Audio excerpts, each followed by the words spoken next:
driver from the cart and swapping in Studio Series 86 Ultra Magnus. So, do you want the Zets driver regardless of the cosplay?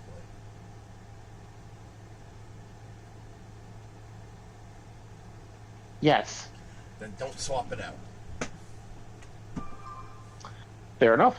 Because I can tell you from experience, if you do that, by the time you think to get it again, the price will skyrocket. That is true. I've seen it happen myself. Fair enough. This happens At a lot least with after token getting coins. this one. Yeah, at least after getting this one, I can then focus on the capsums. Exactly. Oh, speaking of And I mean, captain, hey, that exact phenomenon you described was basically what happened to 86 Magnus. speaking of captain, speaking of captain's bear, Yes? or them. Oh. I should let you know I am caught up on Zets, so I know what Order is and what it does.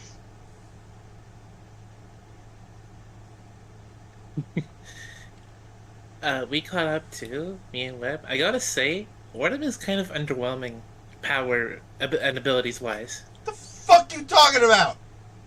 He could do that anyway, and you know it. No, he couldn't! It is basically taking a power he already had and magnifying it. Just like how say, Impact enhances the physical abilities he would have already had in a dream.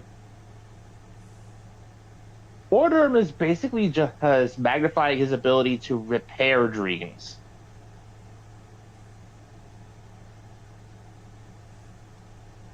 I view it not as a unique power, but as an amplifier. I mean, what the heck is Catastrophe if not a souped up impact? He has a point there.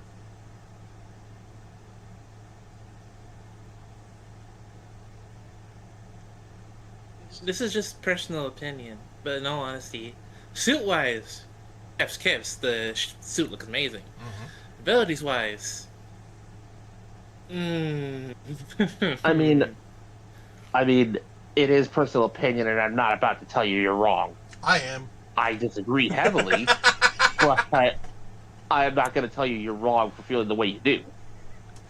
And that was a joke, by the way. I'm not going to do that. I know. But for that joke, you're no longer invited to this pizza party of one. It's funny you say that because I have pizza cooking downstairs. I have been so pizzaed out the last couple of weeks, which sucks because that's my favorite food. I mean, you could try other takeout places in the area, get to see what's there. We have. Okay. At the point I am at right now, I am damn near fooded out. Oh, shit. Damn. Didn't know that was possible. Okay! No, calm down, Belle. Calm down. Yes, Bella approves. Hello, Internet. Welcome back to the cave. Vegas Bear here, as always. With Mekumon, Taro, and Archival Deva. That's right, you heard it right. Mekumon is back, at least temporarily. This is a Catman's back, test. and we're gonna get in trouble. Hey, the Catman's back. Yeah, treat this like a test stream. I am just pushing to see what my minimal Wi-Fi connection is capable of at the moment. Understood. Today we are doing a build stream of the 1/44th. No, wait, the 1/144th scale Valkylander. Ooh, Which which Valkylander, red or white? red. I've built this one. This is for Webb, even though she is not here. And there she is in the chat. Hi, Web. Hey, man. I will. We're building the Valkylander.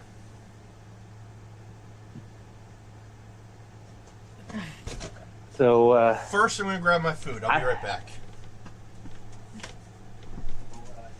I'll be saving that fun fact for when he returns. But yeah, I have built this thing. Like many SD Gundams, it is going to be incredibly sticker heavy.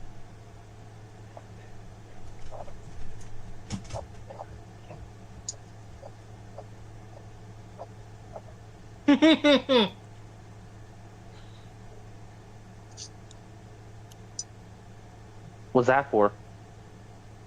Bella jumped into screen off the bed and followed Bear. He did tell me she was basically attached to him at the hip last night. I mean, isn't she his service dog for anxiety or whatever? That. What do you mean me? I was talking about Bella.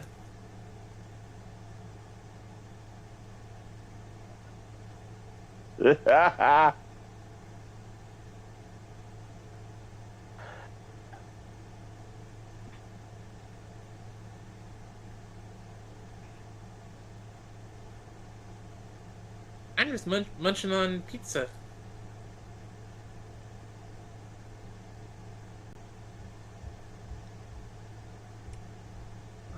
So the other night, in order to burn off some anxiety, I started rummaging through my collection of Gunpla, and I found a bunch of my little mass production units. I gotta say, there's something satisfying about posing a grunt suit. Damn, I come back. First thing I see is Taro getting called out.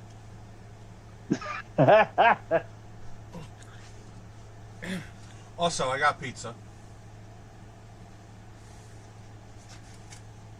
Food. I thought you were going to say, pizza. And then you just went, food. Like I said, it has been a month. Also, as you can see, well, you guys can't see, but I'll fix that in a second.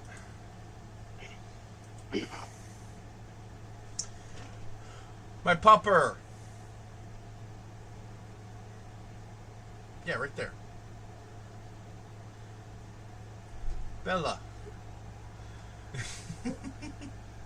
Bella is now your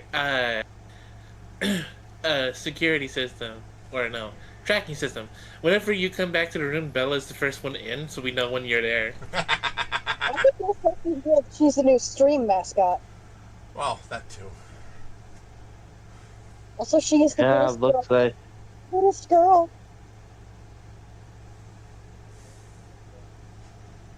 looks like I won't be seeing what's going on. Fuck. But it is a build stream for a kit I already own, so I'll just grab my copy.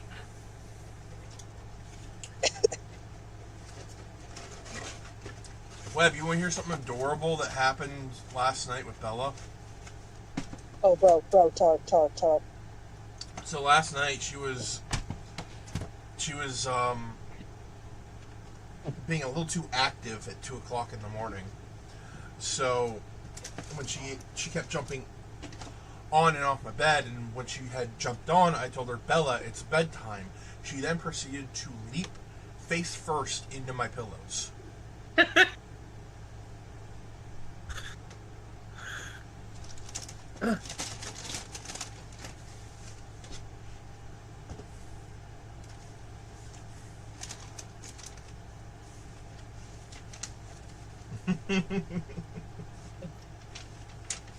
So, here's some trivia about the Valkylander. I know what it's based on.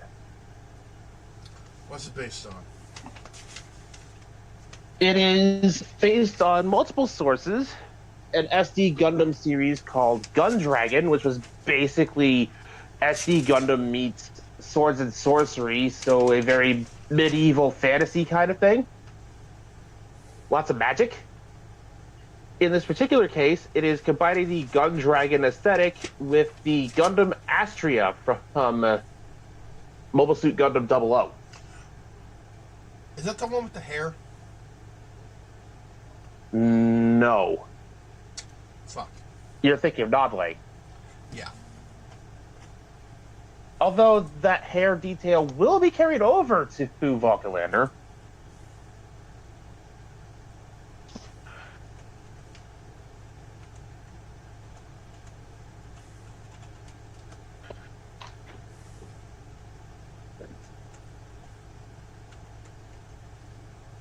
The Gundam Astria was itself a prototype for the eventual development of the Exia. The second Gundam we saw in the first episode of 00. Right. The first one was the O Gundam.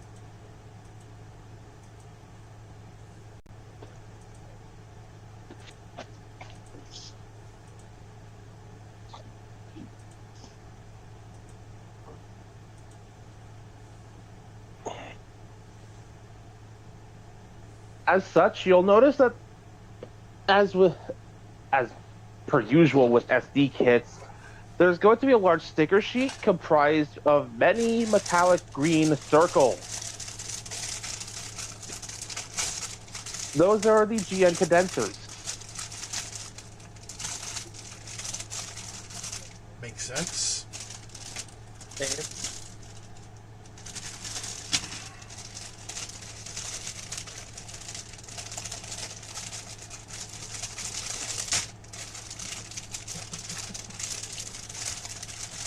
Is it think, Mark? Think! How do I describe the GN power supply very briefly? Stand We for have the my GN drive arrival. itself. Sorry. You first, your show. Oh, Web just said she has an Invincible quote stuck in her head, and it's "Stand for my arrival, worms."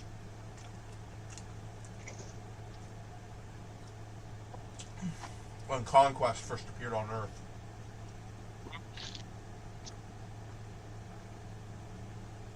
This bullshit. So, here's basically how the power system works in a nutshell. Because the GN drives are effectively space magic, so I am trying to limit the techno battle. The GN drive itself produces the particles used as fuel for the machine. These particles are then collected in the GN condensers, which, as seen on the Valkylander, are the little green circle stickers that you'll be placing all over the body. So that way, additional power can be saved in effectively giant batteries to fuel weapons or keep the machine operating when the drive's output is too low.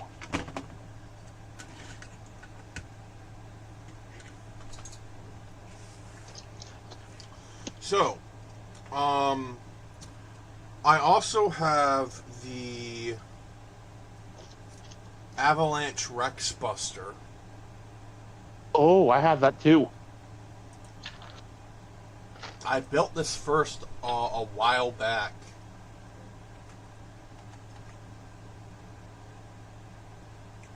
And So, just Google just this to as make sure I'm not missing the parts. just as the Valkylander was based off the Astria, the Avalanche Rex Buster was based off the Avalanche equipment for the Exia.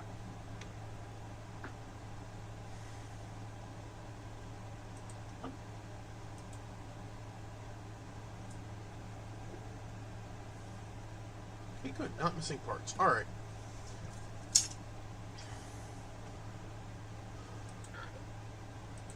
And if we're talking about stuff we've built relatively recently. Actually, Taro first. You had something to say. One last thing about one last thing about Zets. I saw what they did there. You know, with Zero Eider Bear.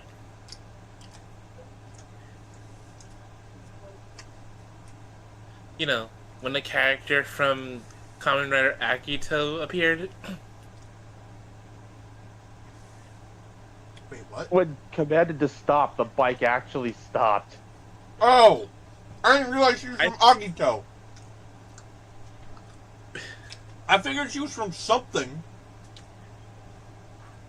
I saw what they did there. Oh, go on. Then you first. You were on a roll. I saw what they did there purely because of Agito's opening theme. Oh, wow! With the bicycles at the track. Or motorcycles at the track. God damn it. That and here we go, count 0. Wait, was that actually there? I'm gonna have to rewatch now. Fuck. Bear, chew please, says Webb. I am. That's I was loudly. gonna say in the all I was gonna say in the meantime was in regards to Gunpla built recently. I'm happy to say I have managed to find all the missing pieces of the IWSP Striker Pack.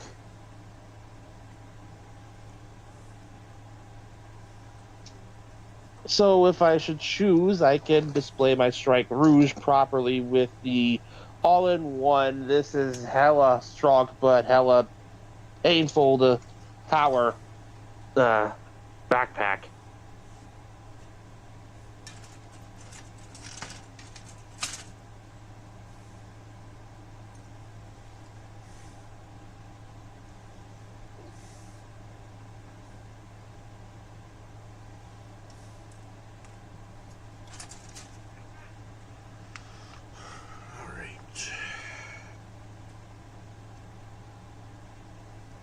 Let us get started.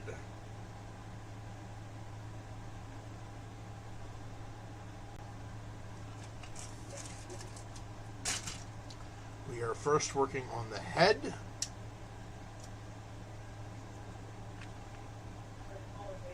And refraining from gushing too much about the features of the kit because I want you to discover some of them for yourself.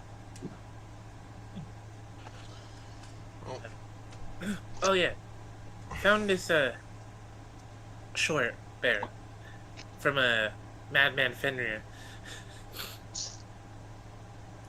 It was America Wizard laughing at Homelander because Homelander thought he could fight the Spartans from Halo. I mean, Homelander just sucks all around. So. I mean, that's the entire Chief, joke. Master Chief, you mind telling me what you're doing there? Sir, putting this child to bed. Someone even commented saying, "Sir, let me finish this fight."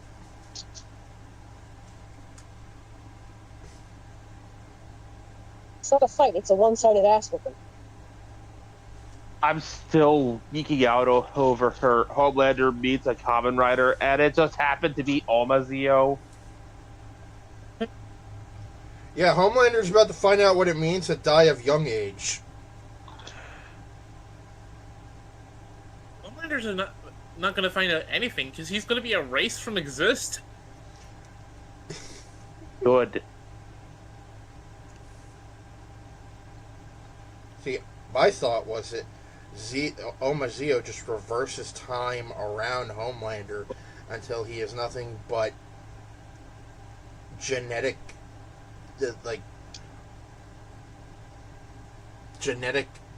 gunk on the floor. Genetic material. Genetic material. Primordial ooze. I was thinking, Omagio could just snap his fingers and change the timeline so Homelander never existed in the first place. He could do that. Omazeo versus Thanos with the full powered up Infinity Gauntlet. Still Omagio. Yeah. I mean, obviously, but I want to see how good of a fight that would be.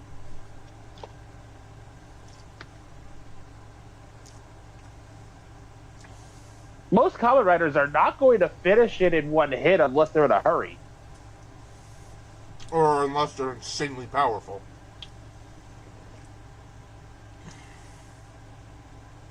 Okay. And for what little I understand of Omazeo, I am half hoping and half worried he'll play with his food, so to speak. Okay. No need to worry about that, because he fucking won't. Is this young Sogo Omagio or old Sogo Omagio that we're talking about? It didn't Does it specify. difference? But I'm going to assume And that's old. the spot right there. There's a difference, is how you know I haven't watched the show yet. There's a difference. Because, whoo, boy.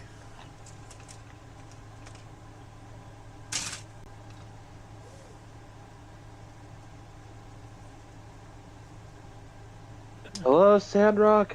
Good to see you again. Severely Basically, underrated machine and Gundam Wing. basically, old man Sogo Omagio Does not give a fuck. yeah, legitimately make him on. The man wiped out an entire revolutionary army. And they're mechs. Yes, mechs. With one raise of his hand. He erased them from it. He fucking Thanos them! Yeah, I see why people are scared of this one. Now, young Sogo Omagio, that's different. Because you have to get him genuinely angry with you first, before he'd ever decide to go Omagio. Mm-hmm. You have to kill his friends. Mm-hmm.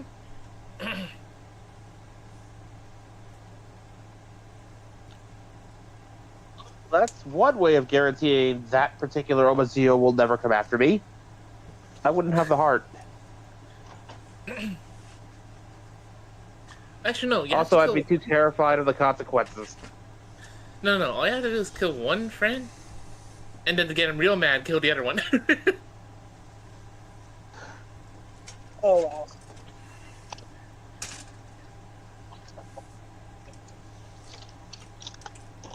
Speaking of Giotto, I'm still a bit worried for the actor who played Tsukiyomi.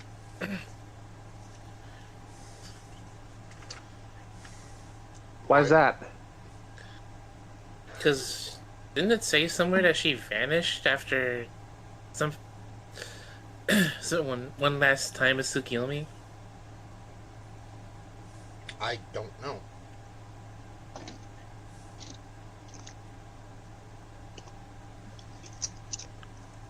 I hope she's alright, in all honesty. Yeah.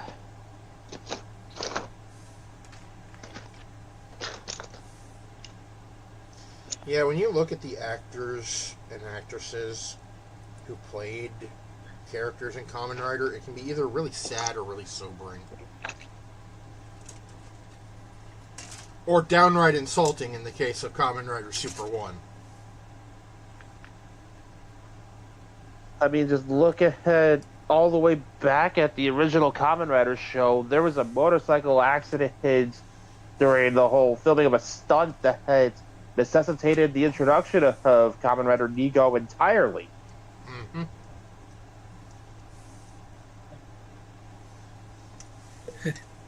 Oh. So, I saw this thing in gaming chat a couple days back. Apparently, there's DLC outfits for what's his name? I think what's his name? Clyde from Final Fantasy. Yeah. Yeah, no. Apparently, apparently, for some strange reason, they gave him a modern day motorcycle outfit. And Oh. when I saw the first one, I just like, that's just emo Takeshi Hongo. So I know why they did that. It's because of the new Dissidia game that's coming out.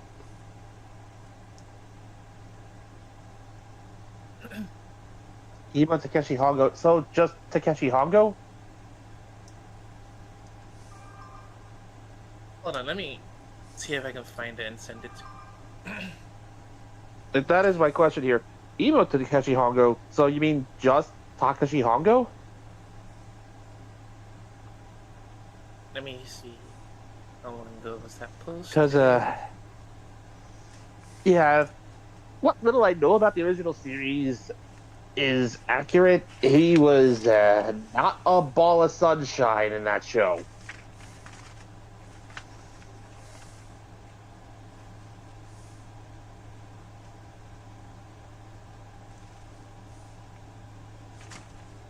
Here it is.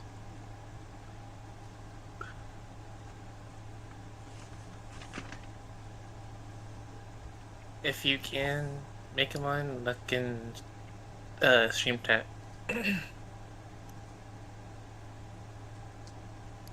That I should still be able to do. It might take the picture a bit to load, but I can still do that.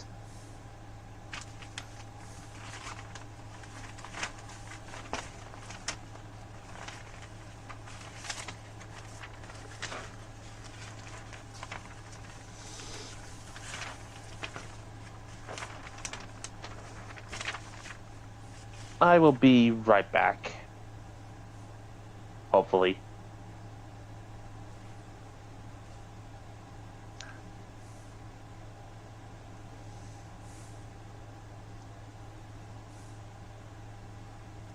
Oh, babe, do you want to see?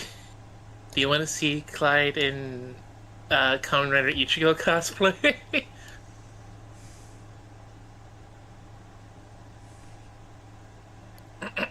Sending it to you now.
Oh. No!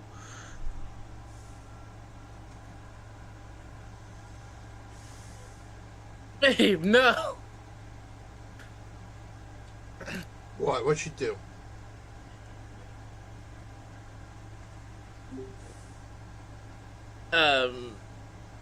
I sent Web the image of Clyde in the DLC outfits. Mm-hmm. And all and I'm not even sure if I can say this on Twitch.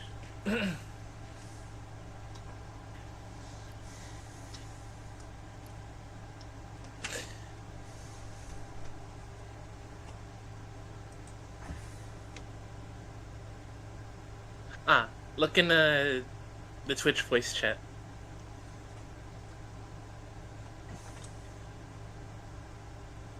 Oh, Ara.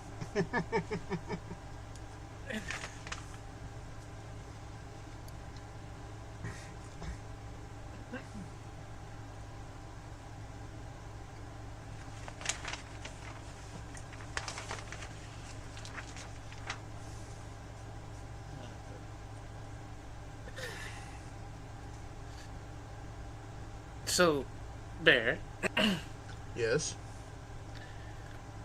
I watched one of I can keep getting the name wrong. Gigux videos about this year's spring anime. They legit made an anime about.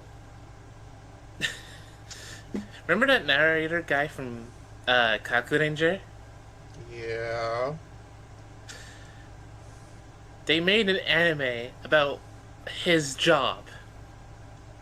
Being a narrator for a Toku show? No. The style which he did, I can't remember the name of it.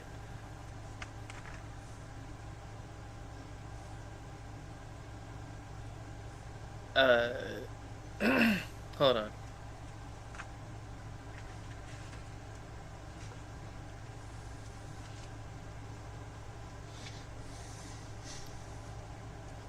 That's right, Armor Hide.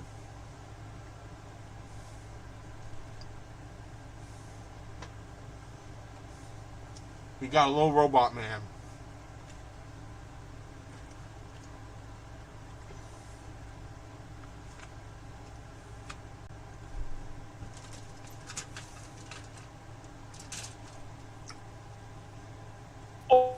He's like, more.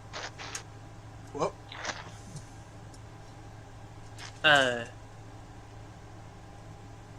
Oh, here it is. Here's the name. Koshaku. They made an anime about Koshaku. Koshaku.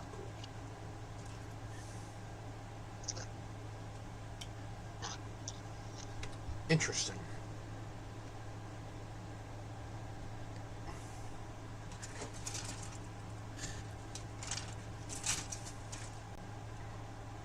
Here's the thing. To make it appealing, to make the anime appealing, What the fuck? What did they do? the people who are doing Koshaku in the anime, they're aura farming. Of course. Legitimately, one of the main characters is aura farming to an old folks home.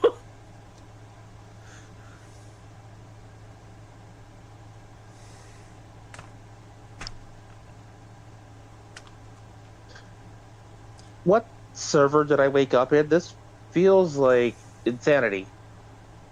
Mm. I don't even. I don't know anymore. Neither do I. Sweet Homeros, man.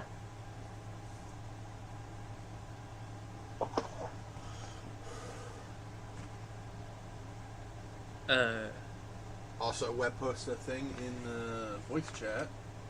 Oh, that's what she sent.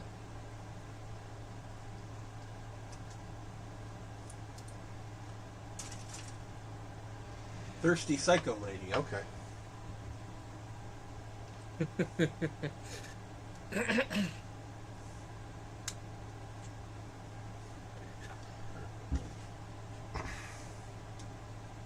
By the way, the thing you sent, Taro, still ain't loading for me, so I'll have to wait and see. Awesome! I can't wait to get some metal card bots. Metal card bot toys. Also, we have finished the head of the Valkylander. Nice. So, And while I was rummaging through stuff to find my own copy of the Valkylander, I ran into an old friend. one that was recently built on this very stream.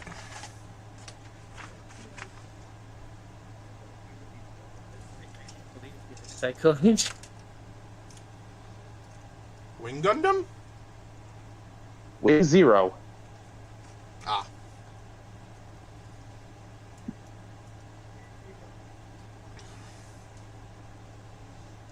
Yeah, I wanted to gush more about how scary the Wing Zero actually is, but I basically didn't have the time nor the Wi-Fi resources.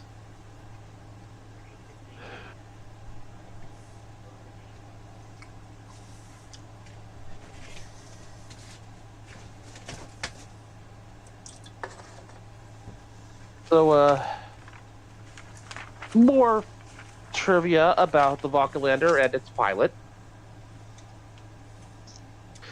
He's a paraplegic. Yes, thanks to an aircraft accident. It left him so scared that the gunpla itself couldn't fly anymore. He was too afraid of heights. More accurately, afraid of crashing again.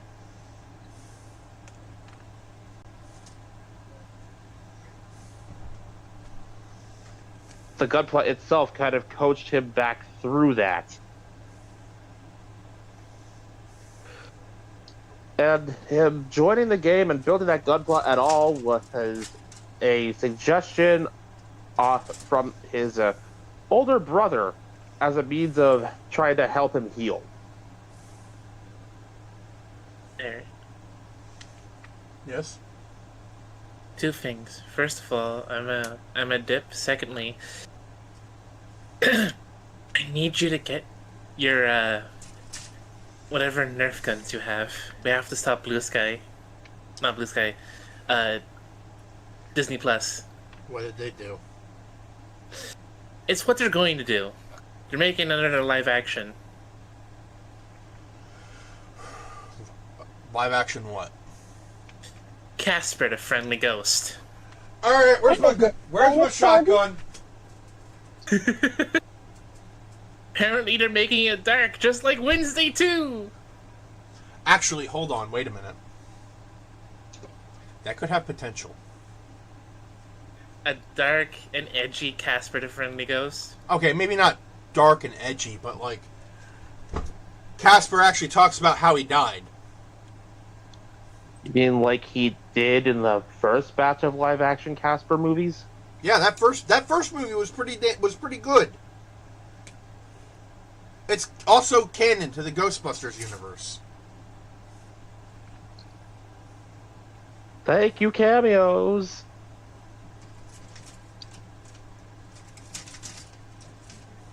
And of course, it makes sense that the one Ghostbuster to show up would also be the easiest quitter. Who you gonna call? Someone else. Someone else. But yeah, no. Like, you'd think a guy who beat Gozer would have more of a tolerance to these idiots, but nope. To be fair,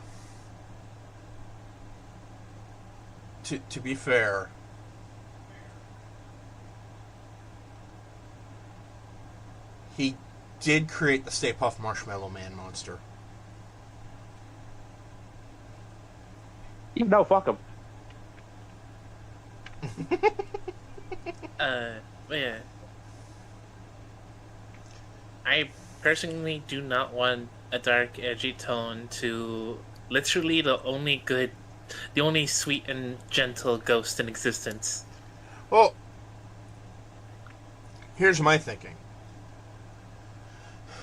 Keep him sweet, keep him nice. Obviously, he's Casper the Friendly Ghost. But don't shy away from, the darker elements of his backstory. Like, this is a child who froze to death, after all. I'm sorry, who what? How do you think Casper turned into a ghost? I think it was like cancer or some shit. He went sledding and got hypothermia.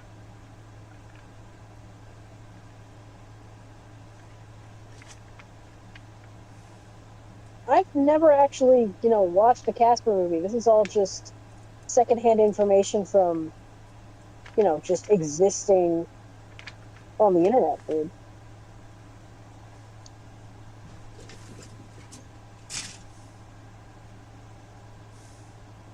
Like, How do I the not know this flooding question? incident So is, not a productive use of your time. yeah, the sledding incident there is my understanding of what happened based on a faulty memory of the movies. I'll watch one episode to start off with, and I swear, if I hear Casper say one swear word, I'm dropping it fast. I'm dropping it faster than I can drop a dinner plate. Okay, so here's they could have dark world, but Casper himself be full of sunshine. Yes, have Casper continue to be the friendly ghost, but have the world dark as shit. Have the uncles swear. Yeah, the uncles can swear all they want. If Casper learns from them, it's game over. No, I don't think you need to worry about that. every time Casper's too marketable. every time they swear, he either looks at them like really, or he covers his ears, because they're either just like saying it or they're screaming it. Even better. We hear Uh-oh. from Casper's perspective, and every time they swear, it is censored out in some bizarre way because it cannot process words hearing. Sorry, I got cut off by a spam call. You're good. All right, so this is going into my search history. How did Casper die? You might want to add the friendly ghost, just to, How did Casper the friendly ghost die? The truth is sadder than you may think.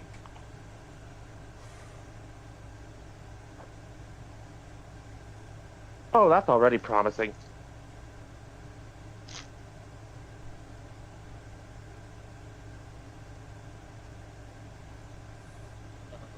The silence is deafening. I'm Bear, reading. what happened? It's a fucking article.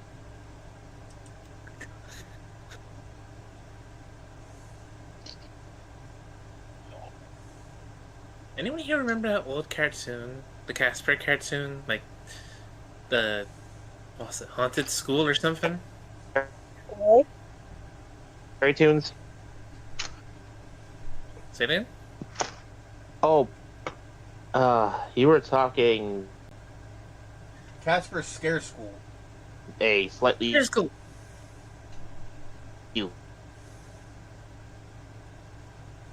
less. Oh boy.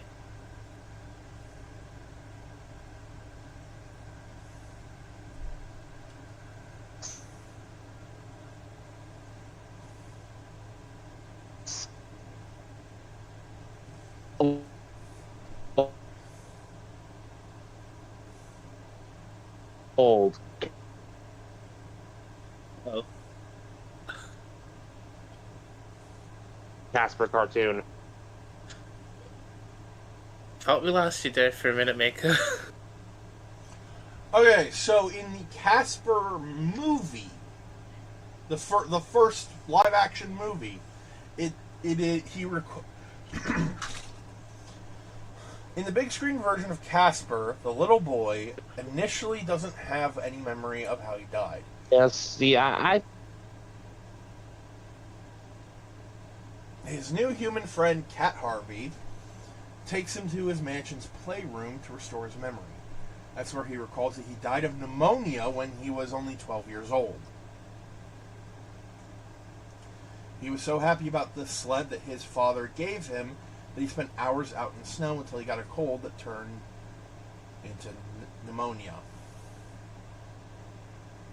He was also given a last name for the first time.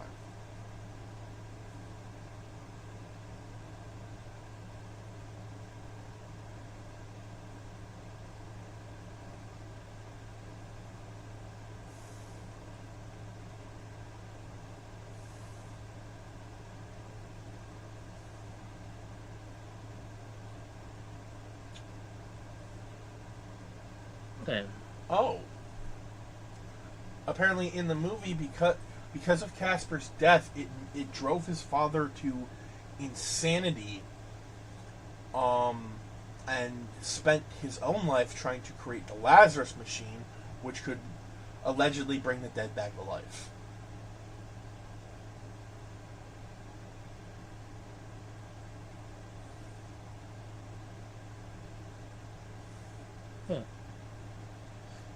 Also, Megumon's. Oh, My phone just had a freaking existential crisis. I'm sorry. I have returned.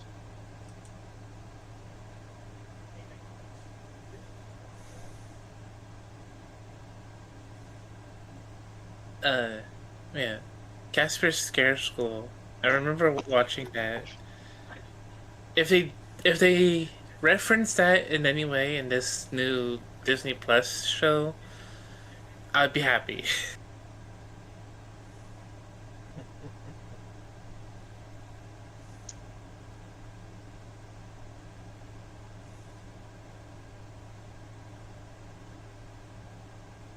Better that than the much older Casper cartoon, I suppose.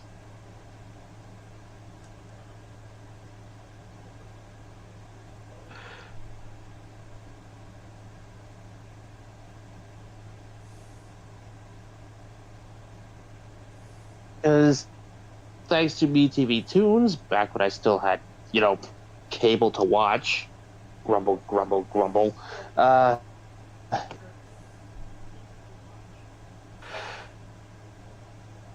I was introduced to a much older Casper cartoon. Looks to have been made about the 70s. And it was basically every episode is the same thing. Casper scares one person, makes an animal or child friend, gets exploited somehow, winds up alone at the end of the episode again, repeat. That's depressing.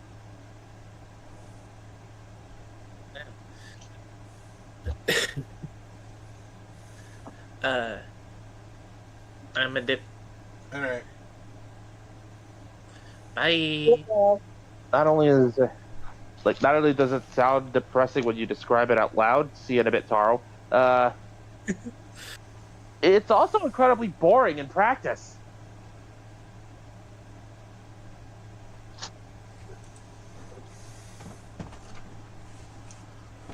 Alright. Enough depressing myself with Casper the Ghost facts. Back to building a robot for a different depressing character. Who at the very least got a happier ending out of it all. I mean, technically, so did Casper, because, if my memory serves, he did pass on.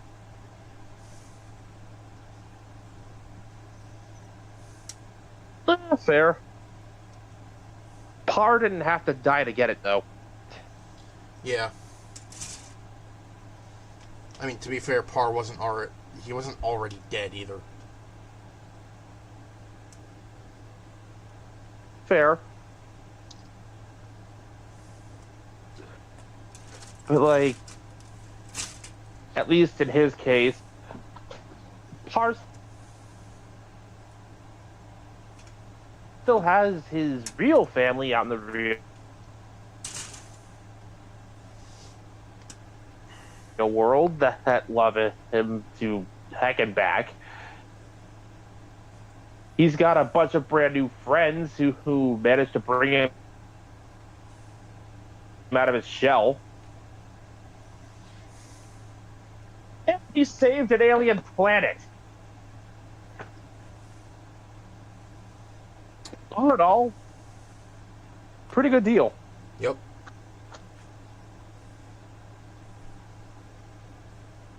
I also just love the fact that... Seriously, yes, Gundam Build Divers Re-Rise was... Yes, there is an alien planet in Re-Rise. wild in it. Second half. So, I mean, it wouldn't be the first or last time Gundam included aliens in some capacity.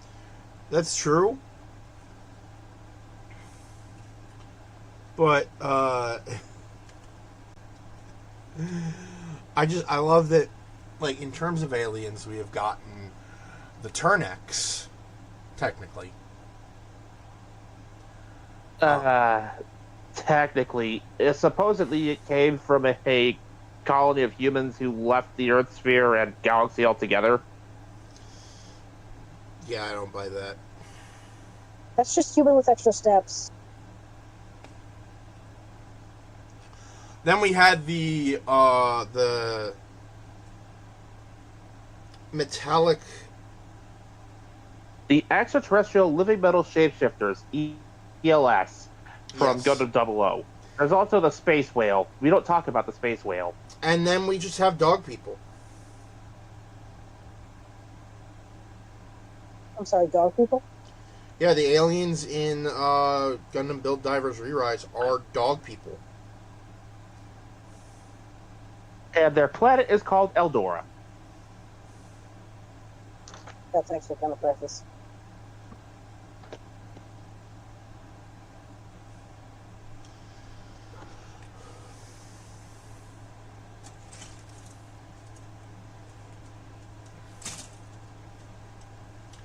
Also, I'm pretty sure one of the main characters. They are effectively the inheritors of an ancient super civilization with technology so advanced it might as well be magic. Especially considering it may or may not have been linked to a fucking online Gundam game.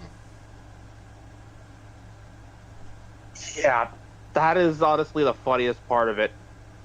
A Gundam MMO somehow managed to connect to this alien planet, allowing this mysterious, ancient, hyper-advanced technology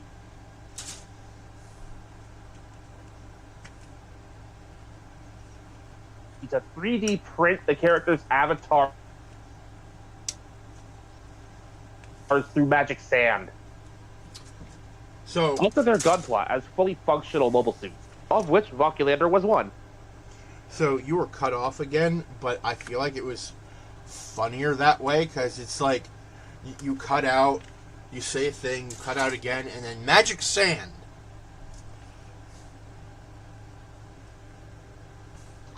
It is pretty funny. Damn it! Yeah. Right. So, TLDR. Magic Sand 3D prints online avatars from a game across the goddamn universe.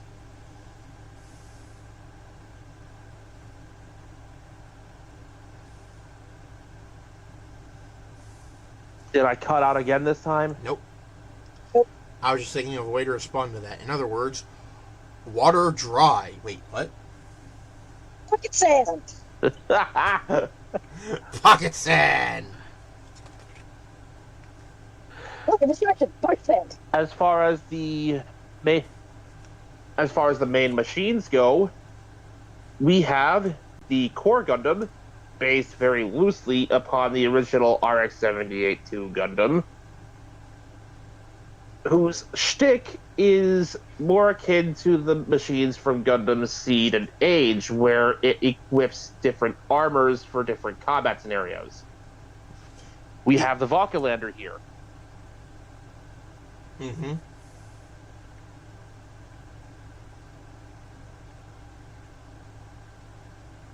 We have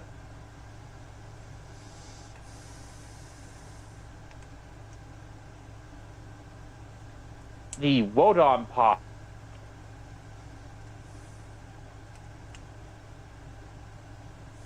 which is basically artillery with legs. And we have the Justice Knight, piloted by... When the series starts, he can be a tad insufferable. The walking hero complex that is Kazumi. His shtick was learning that it's not about the glory, it's about protecting. And once he does finally get that lesson through his head, the man transforms from a glory hound to a shield cage.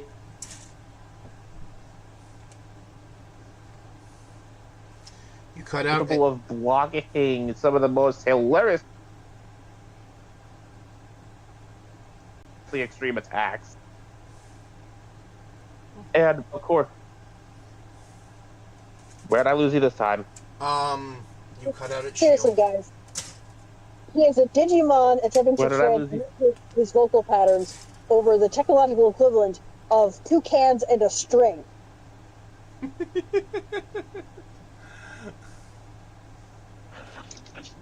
And the There's bound to string be a is few broken. Exactly. There's bound to be a few cutouts.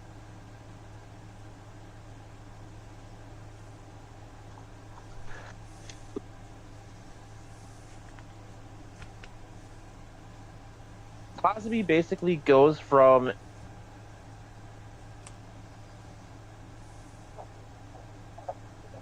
a glory seeker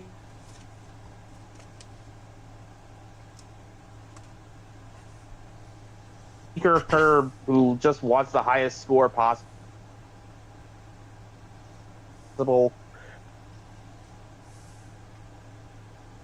to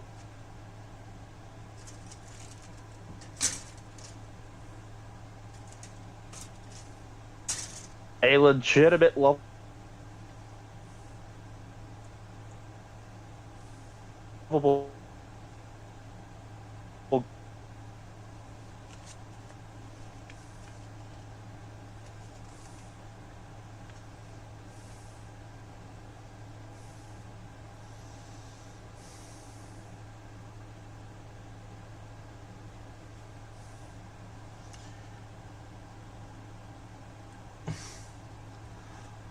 Also, he may or may not have become a furry.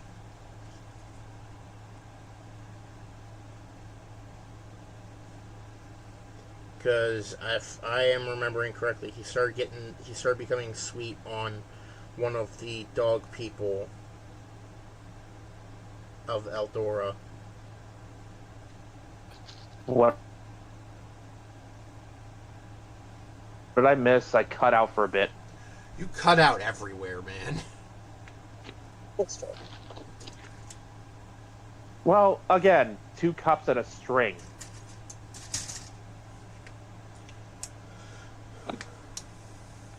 Two cups and a broken string.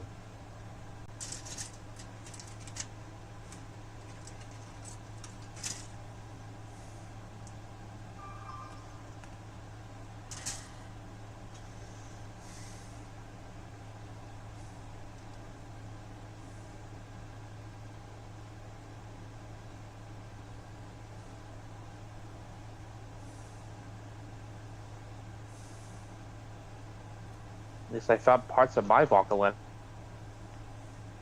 kit. Took me a few boxes, but here. Ah, there she is. Well, that's unfortunate. Where'd your arm go? Has to be in this box somewhere. I know I put you in here complete. She's been disarmed.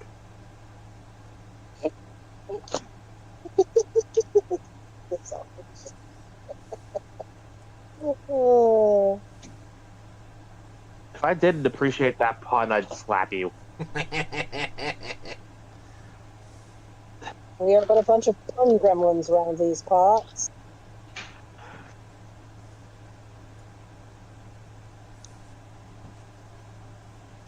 We live in a pungeon, for crying out loud. This is true. Pungent!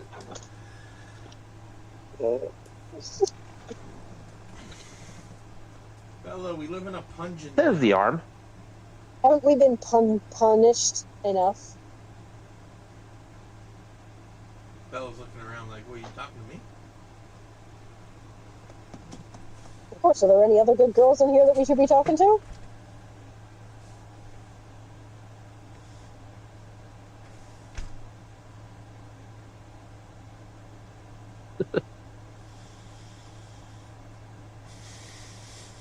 Right? Oh boy.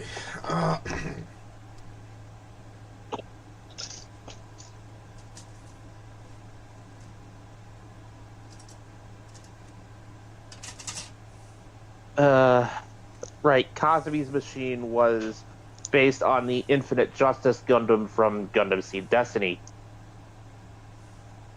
the Gundam Justice Knight. Having built that kit, yeah, it's a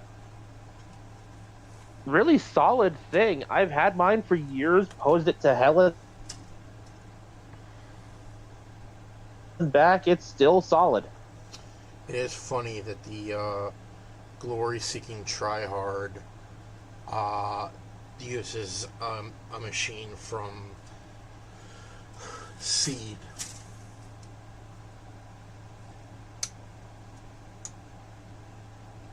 And it's not the Strike Freedom.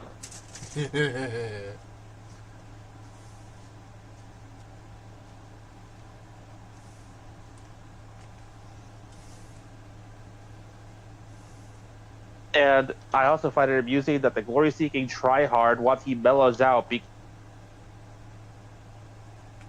becomes the most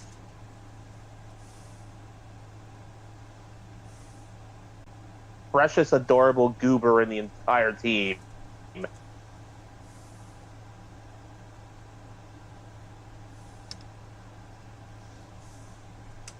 Once he finally puts aside the try-hard attitude, his desire to be a hero in some capacity just kind of overtakes the rest of him, and he is like giant golden retriever guard dog.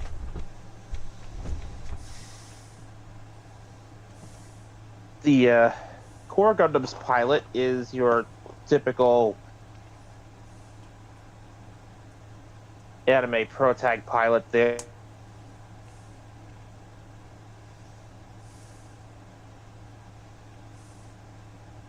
With a chip on his shoulder.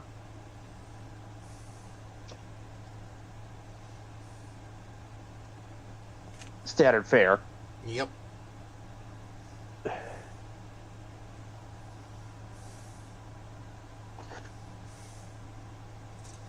But it's the Wodom Pod's pilot that actually gets arguably the most interesting backstory. And all things considered, no wonder that Digimon vibes with this one the most. He's an electronic life form, taking the name artificial intelligence born inside of the game from the collective login data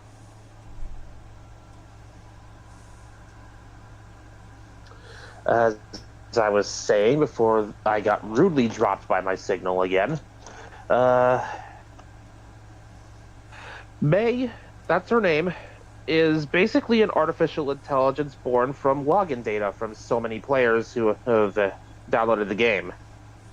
An unintentionally created one, as none of the electronic life form players are actually intentional. They are happy accidents. But they're treated as a new form of life regardless. I appreciate the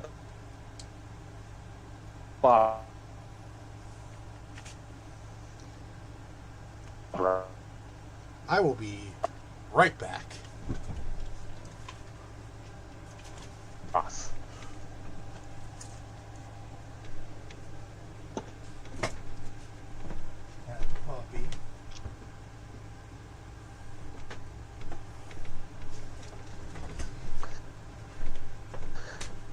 So, yeah, they're effectively treated as a new life form. Millie's story throughout the show was effectively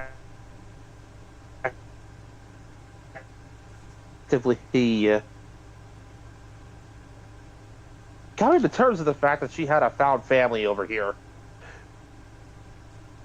She was so accustomed to living and doing things on her own that having a support network was completely and utterly alien to her.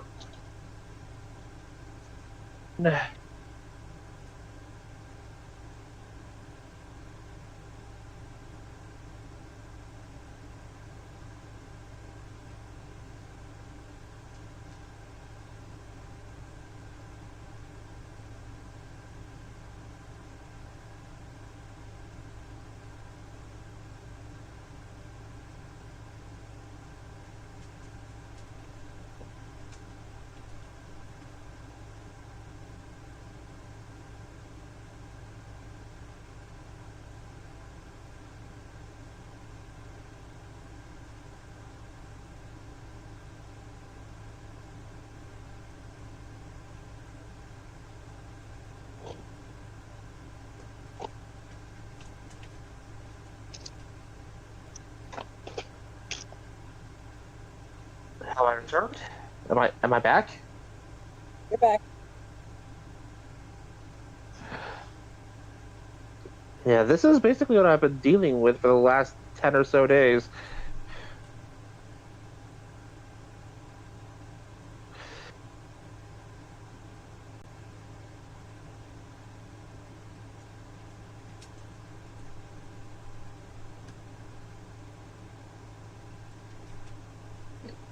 At first, in the show here, everybody thought that the whole Eldora thing was just some weird new set of limited trial missions for a DLC campaign.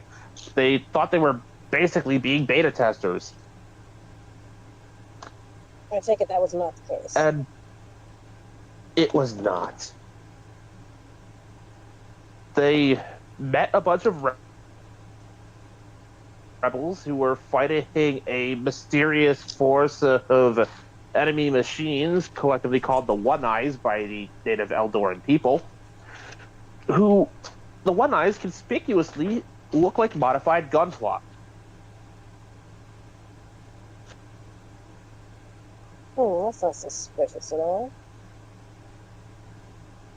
This all comes to a head when they have to defend an ancient orbital elevator in order to meet the masterminds behind the attacks, who turns out to be a rogue AI.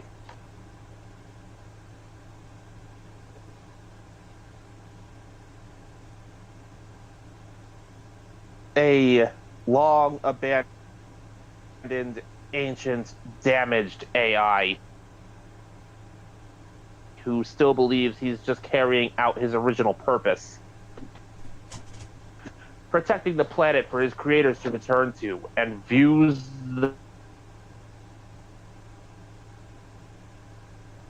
the new life that has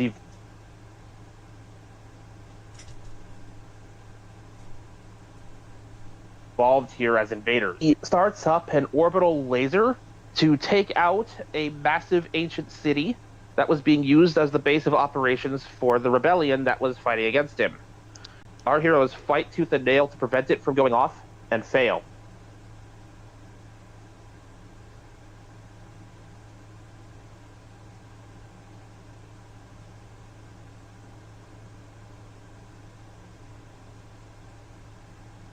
It is after making re-entry to the planet and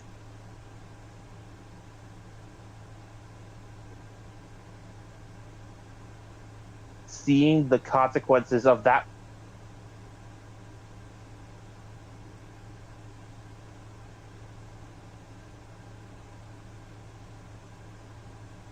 weapon firing, so many people dead and so many others grieving, that it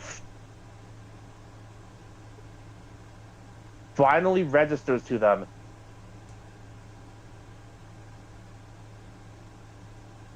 this was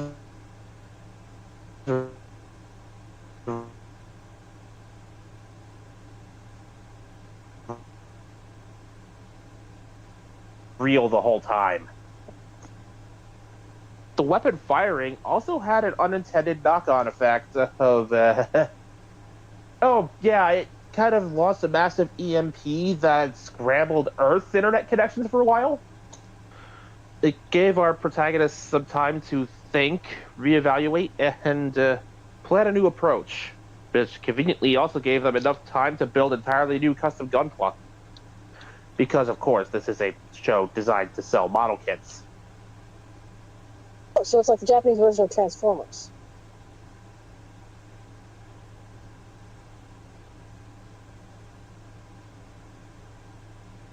No, not that one.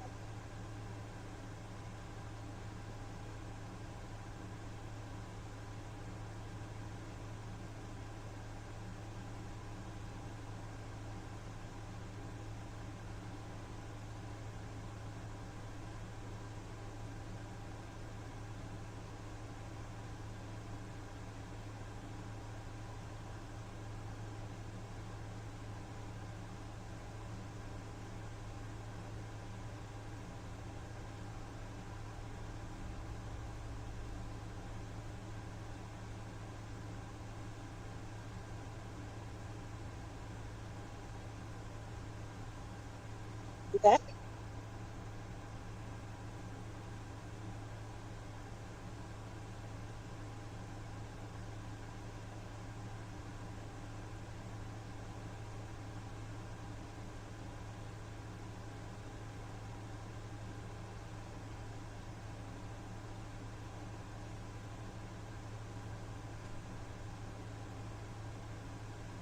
People die. Protagonists realize this ain't a game. He hit to process what happened and build new mid-season upgrades.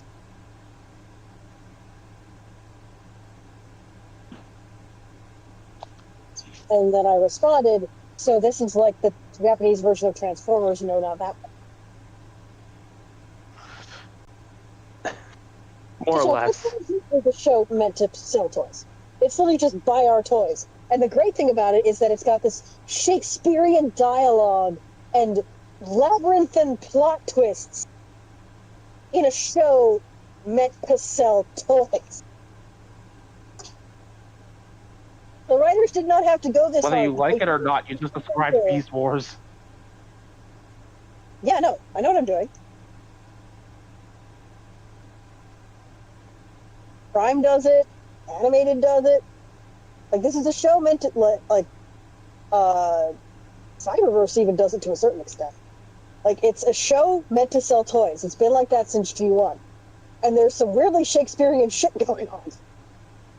The entire franchise is like that, to varying degrees.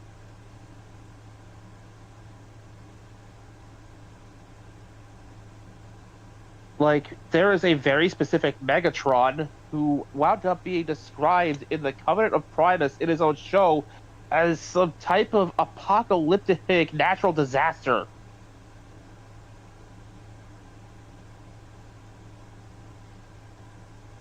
I was talking When the more book about of- movies.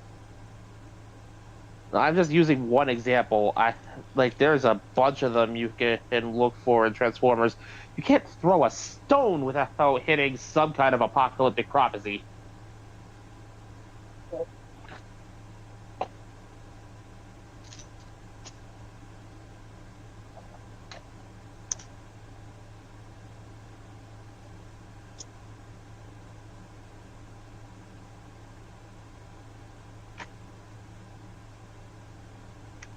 Also, amusingly, it is funny that you mentioned animated because I did get into a conversation just before the move about how it's, how and why people feel the way they do about a certain space Winnebago. Yeah. And my answer was simple. He was in the wrong type of show. His was a character that needed slow burn character development and an ongoing narrative, neither of which the G1 cartoon was capable of. I used Optimus Primal from Beast Wars and animated Optimus Prime as my examples of how to do Rodimus Prime's character arc post-Matrix correctly.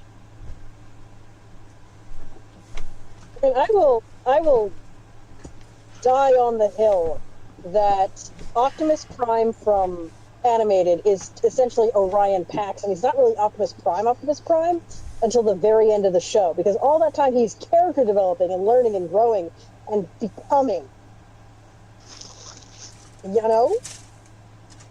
I mean, We're talking about animated You speak Optimus the Prime truth. again, aren't we? We are. in my case, I used him as an example of how to do Rodimus Prime's character development correctly.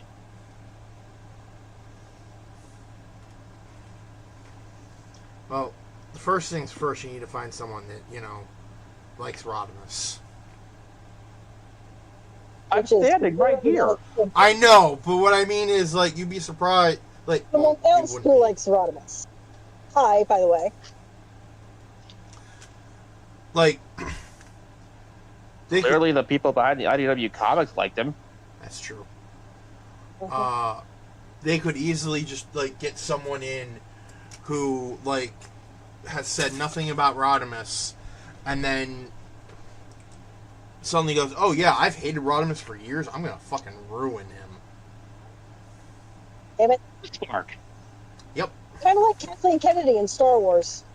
Yep.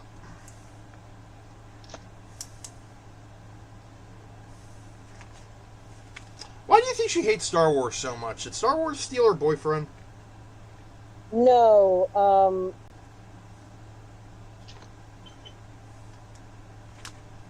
to my knowledge, she's just a joyless bitch. I don't know. I feel like that's not correct, but I don't know why she hates Star Wars.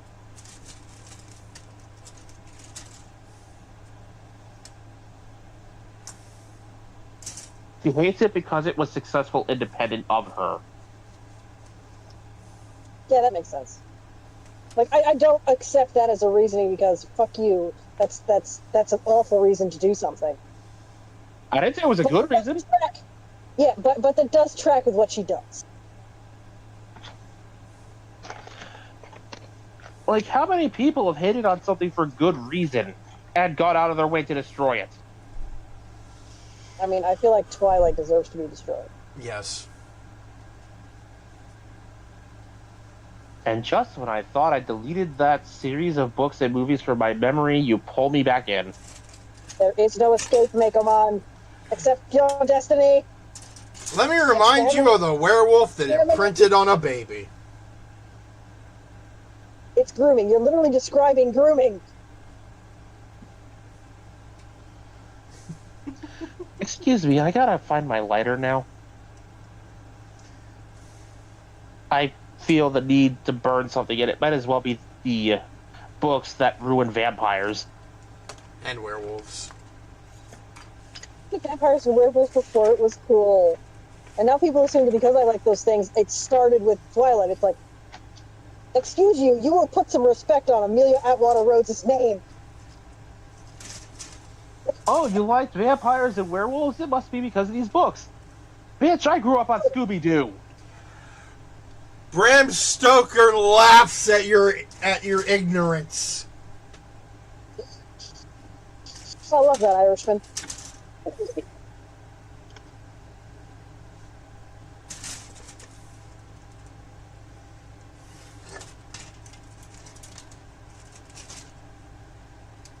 Yeah, no, everyone wants to say Bram Stoker's English. He's not. He's Irish. Well, I guess everyone's racist then. I think the actual phenomenon is just people being misinformed. Mm-hmm. And, you know, it's not like the British are going to go out of their way to correct that kind of thing. Yeah, they'd be like, oh, no, yeah, he's totally British. Absolutely, yep, uh-huh. Probably one of ours. We laid no claim to this one.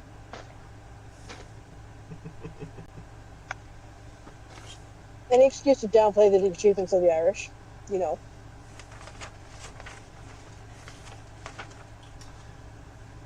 I'm expecting, like... Not me about to get historically political. I just fully expect a Brit to say, we invented the potato.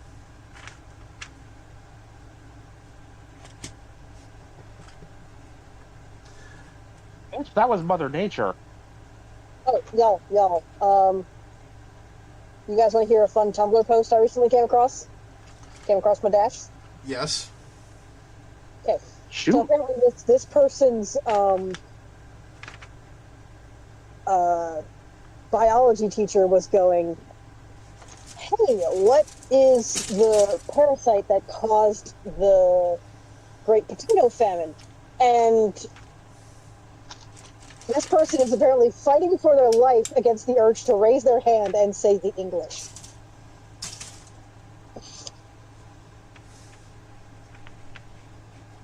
I respect the restraint. And then someone commented, this is actually a misconception. Parasites usually kill this host. We English are parasitoids.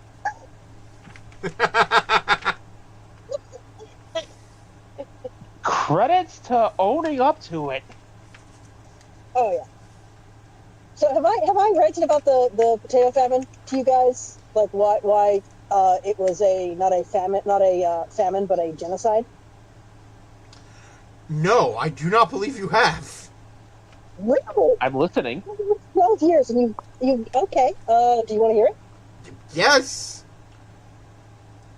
Okay, so fun fact, at the time, Ireland was basically the breadbasket of one of the breadbaskets of the larger empire. Do you know what I mean by that? Yes.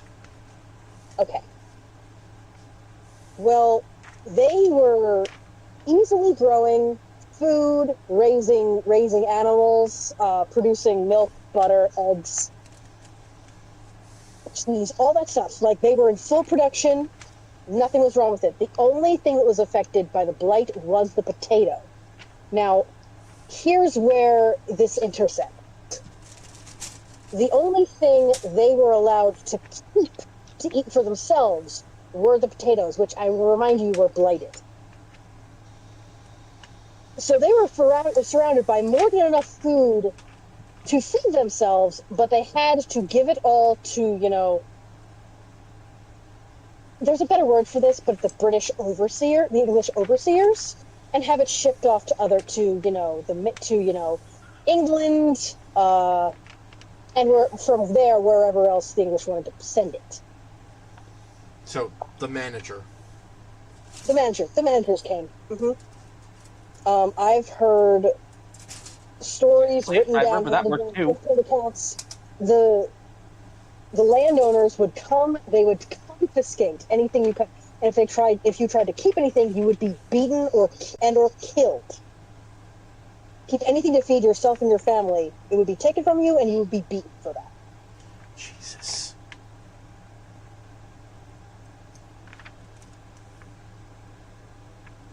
So I hear that. All I think is, yeah, that tracks. The Irish were very narky about the potato thing.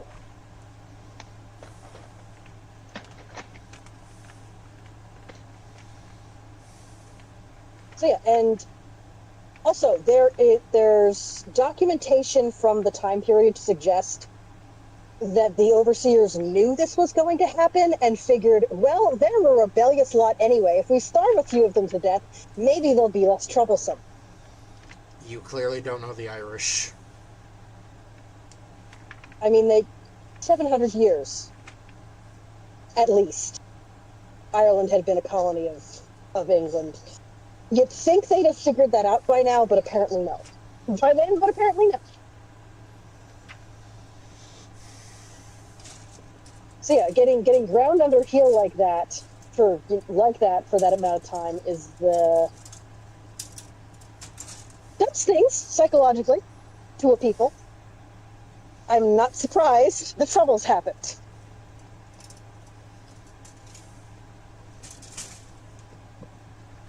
Even a little bit. I'd be passing out the torches and pitchforks at that point. I mean, they moved on to car bombs during the 70s, I want to say. Even the 70s? When did you think the IRA was operating? The 1800s? Like, early 1900s. For a moment, yes. Okay, what you have to understand is the colonization of Ireland was from, like,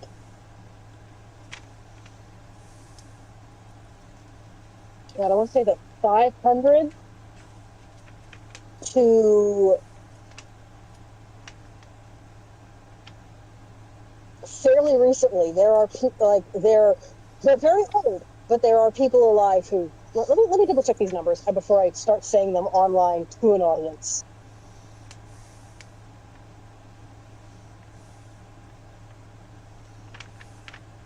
While Dave was looking through that, I will just point out that I gave a brief synopsis of the train of events that led through Bill Divers Re-Rise.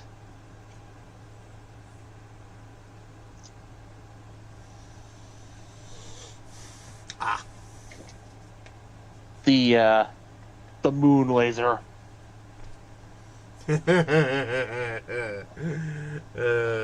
Oh, okay, so that is my bad. That is apparently not 700 years, it is 800. Starting in, like, 1169. And they finally gained their independence in 1921. And then the Troubles were Well, the thing is, they only gave them back part of the island. They only gave the Irish back part of the island. You know, you ever heard of England? It's like England, Scotland, Wales, and Northern Ireland as part of UK's UK. Yeah. They wanted the top of their island back. Is the extremely oversimplified way to explain. I don't know if this is because I have relatives. There was a lot of religious sectional factional conflict as well. You know, Protestants versus Irish Catholics. That one wasn't pretty. I was saying, like, I don't know if it's because I have like family roots on both sides going back to Ireland there, but hearing some of that made my blood boil. As well it should. Under the conventions of the Geneva Geneva Conventions, it very much counts as a genocide. So it's like, oh, it was a potato famine.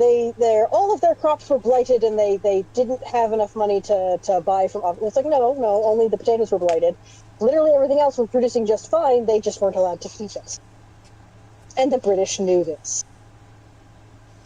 I'm starting to think Remick was right. The British are making exceptions and excuses for themselves. You'll note that's a pattern. I'm starting to think Remick was right. What did Remick say?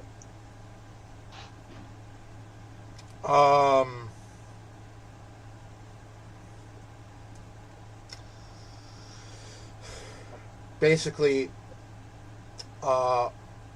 fuck the people that ruined my homeland. Yeah, basically. Granted, he kind of did start doing what they did.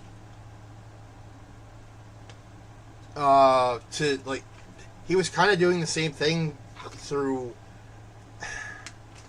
different means. For them, it was colonization. For him, it was vampirism.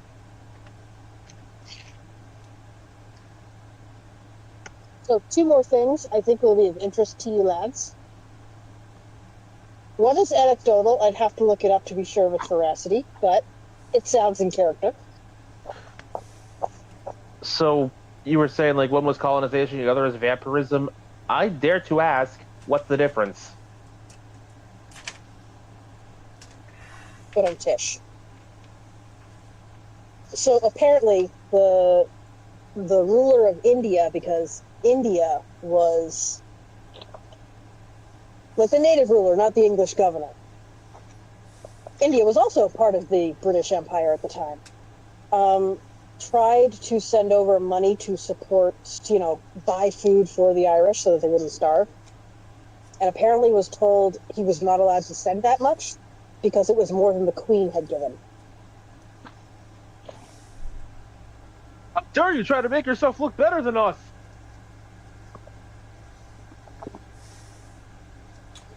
I love it when people will try to say, "Oh, America is terrible." Okay, we learned that from precise. It's like, where do you think we learned that from precisely? We don't have the best track record, but look at where we came from. Like, if you want to start, like, when British people start throwing shade at America, I just go, hey, remember the Boston Tea Party? Hey, remember Ireland? Hey, remember your fucking your fucking museum? I could go on and on about the atrocities of, the various colonization efforts. So the fun thing is, Wales is a vassal state. Wales and Scotland were more like vassal states of the United Kingdom. Of England. Ireland was their first proper colony. And if you actually examine the history, you see, these things that worked in Ireland got implemented later in other places those wankers colonized.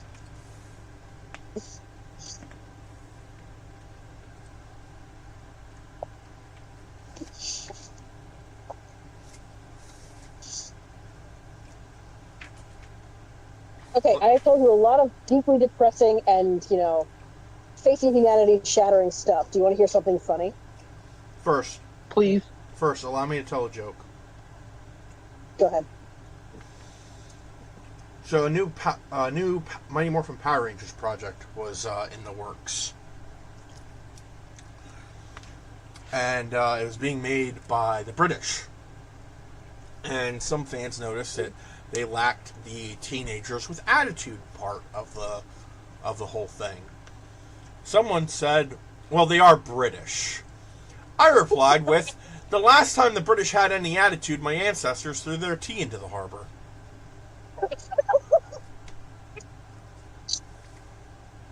That's awful, and I love it. Okay, so in a similar note, actually, on a similar vein, actually, the funny thing I was going to share with you guys is independence from Britain is celebrated on average once every 6 days.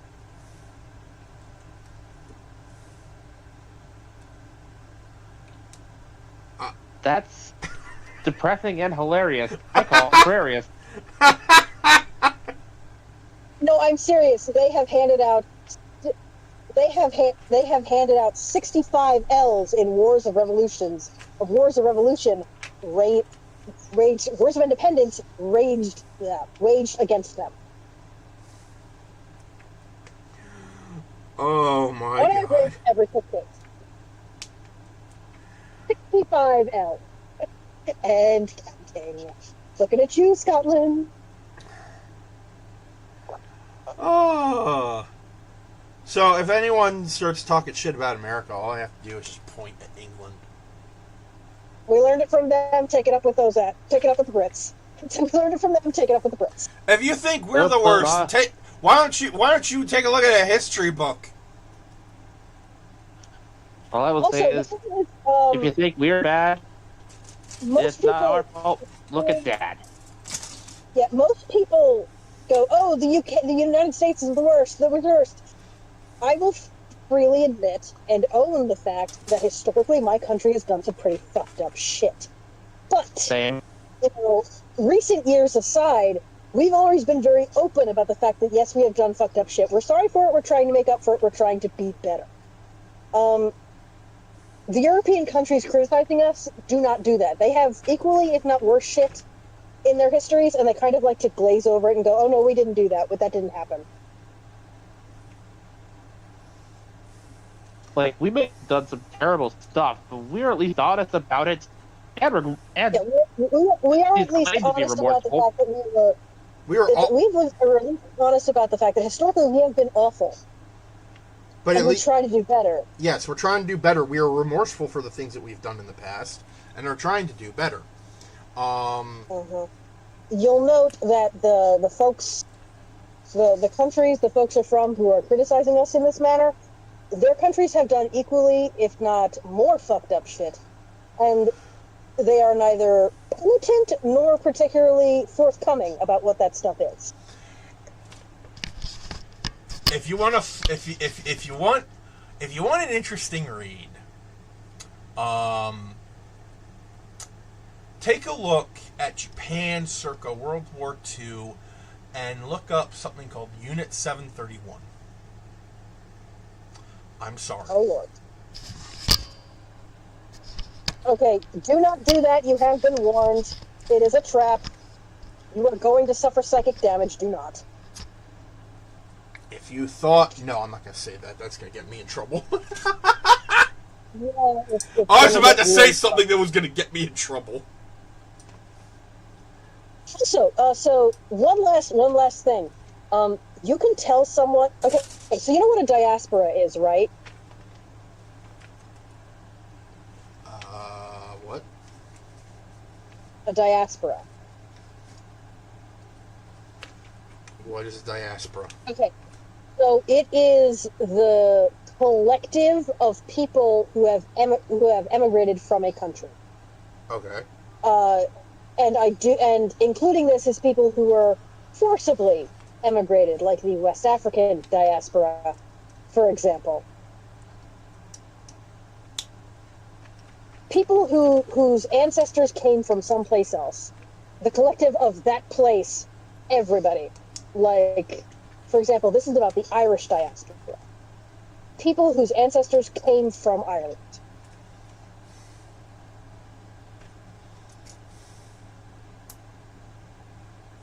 They themselves are not Irish because they're, whatever nationality they are now.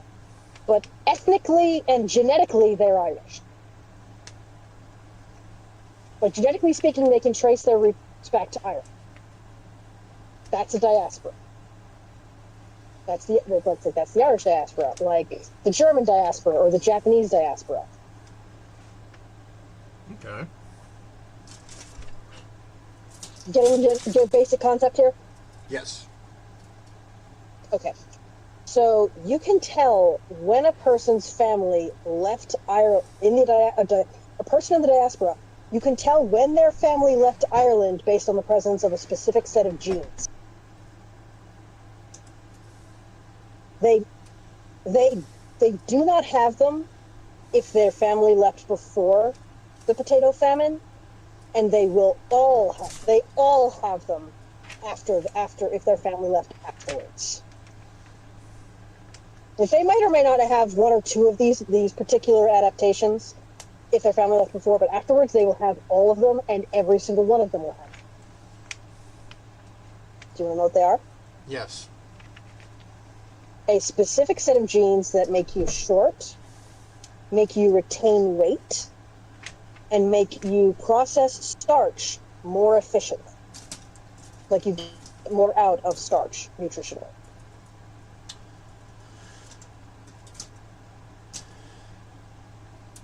Those are all starvation survival adaptation. Specifically if your main food source is a starch. Like, this was bad enough to alter the genetic makeup of the Irish people. That's bad. That's kind of fucked, isn't it? that is fucked. Mm-hmm. Some of those actually sounded familiar.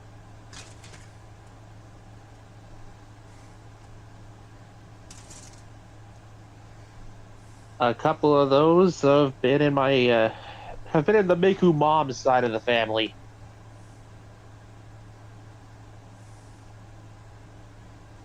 My entire family has them. I will not announce what traits or where or how they have manifested. Just that I recognize a handful of them.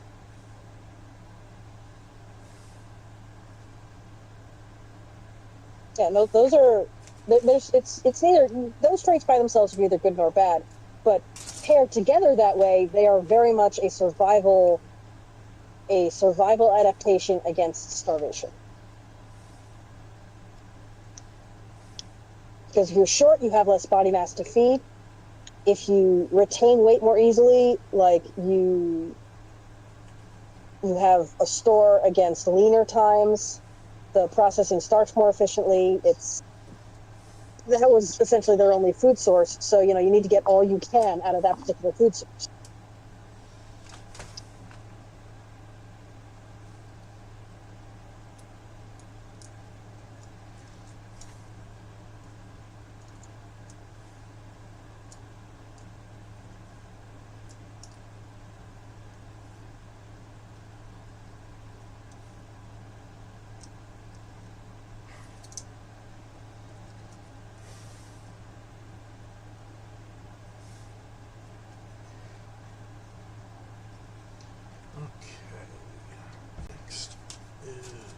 And you'll notice that the comedy Irish character in most British comedy, older British comedy at least, is very much narky about the English, and that's seen as a joke, and just they're upset about nothing.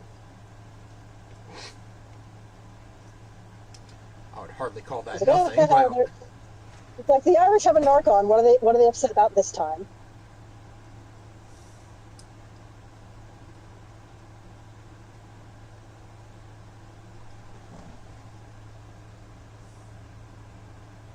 That honestly boils my blood a bit. All right. Mhm. So we have completed the Valkylander. Yay! Backpack, shield, sword, which can store in the shield.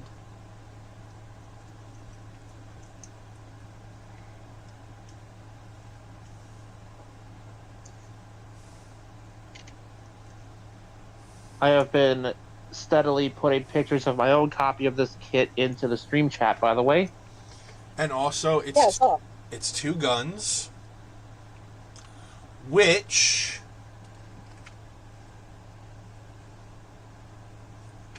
if I'm reading this correctly,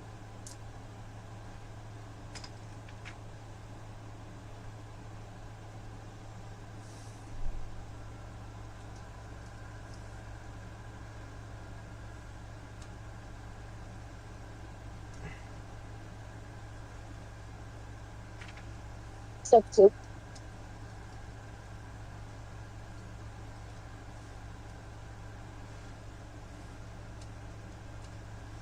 can combine into a bigger blaster.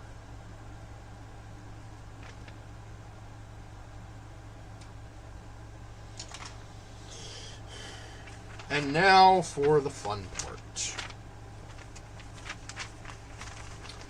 Not to tell me the rest of it, all of this wasn't fun. We get to make a dragon. Okay, that's fair. So, I have to take off all this crap.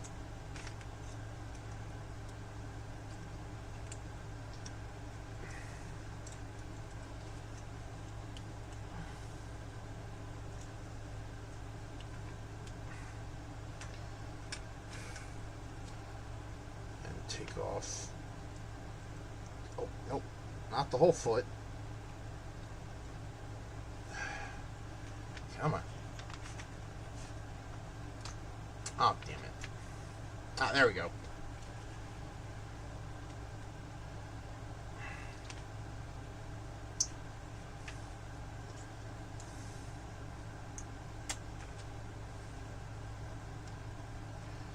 Alright. Base Valkylander.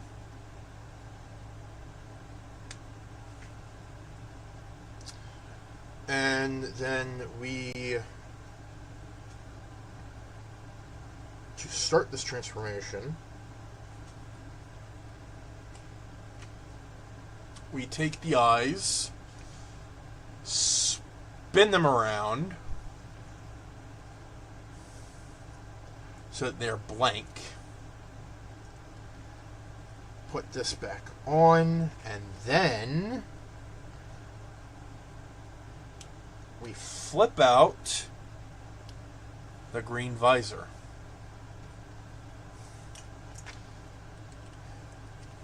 We put the helmet back on.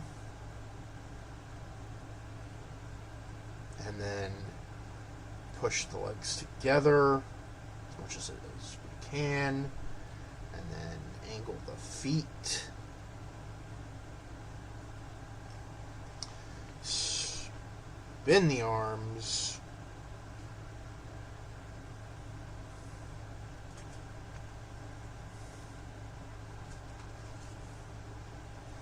Move them back a little bit.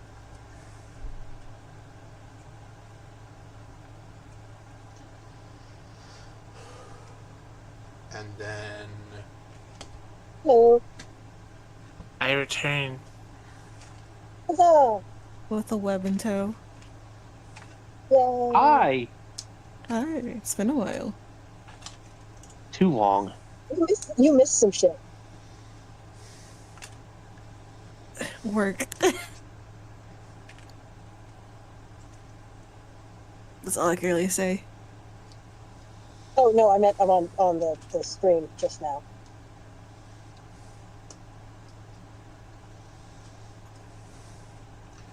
Yeah. TDLR, Britain sucks. So, nothing new. Understood. Mm-hmm. We were just, apparently I had never info dumped about the reasons why it sucks. So naturally, I stopped to remedy that.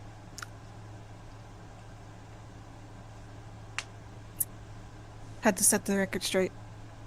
Yeah. So bearing in mind, they did this elsewhere. I just happen to know the actual down and dirty facts of what they did in Ireland.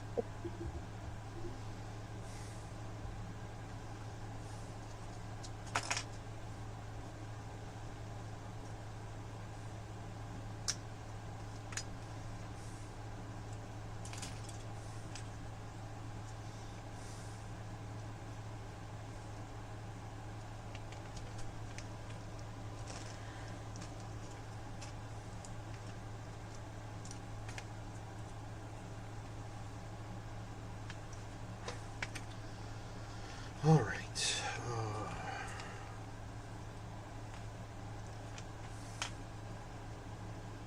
There we go. Now we attach the arms to the first gun.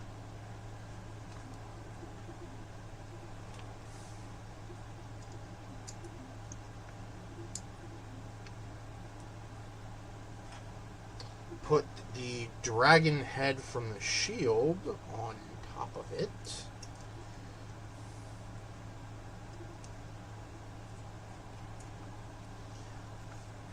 And then plug this shit into the top of Valkylander's helmet.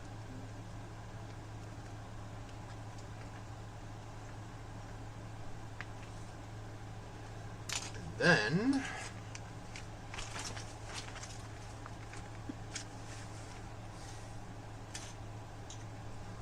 take this piece and attach the wings.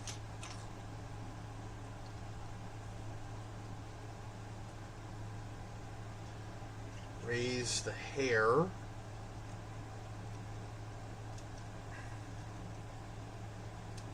Deva. Wasn't it? More deck of many things. Shenanigans happen.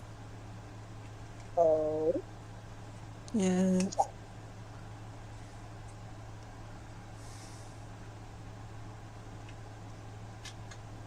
Let me take It's really tired. Are you okay? work. I'm working all this week, so I am a bit tired. Okay, well, unless you're just tired and not coming down with something. My nose probably kind of fucked a little bit. But other than that, nothing else. Haven't really had anything else other than my nose being a butt. Well, that's all that's wrong with you. And here we have the Valkylander Dargan. A distinguished Dragon! soldier. Dragon mode. Dragon!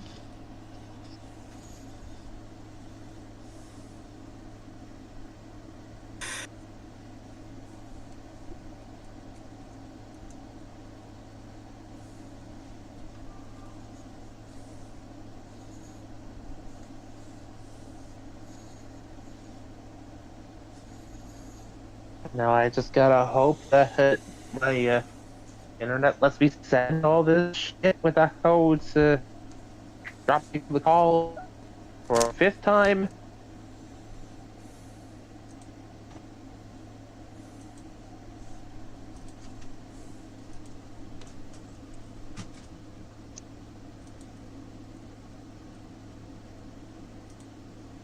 I love dragon form.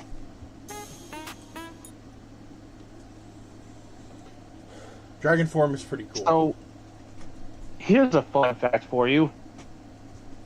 There is actually a spot for an action base on the Dragon mode that is exclusive to the Dragon mode. To access it, you have to remove the chest armor from the robot mode. Yep.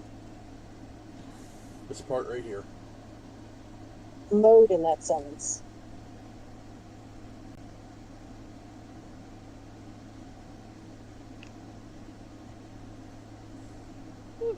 I have opted to just glue the piece of armor in place on mine because it kept popping off. I don't really use the action base with it in Dragon mode anyway.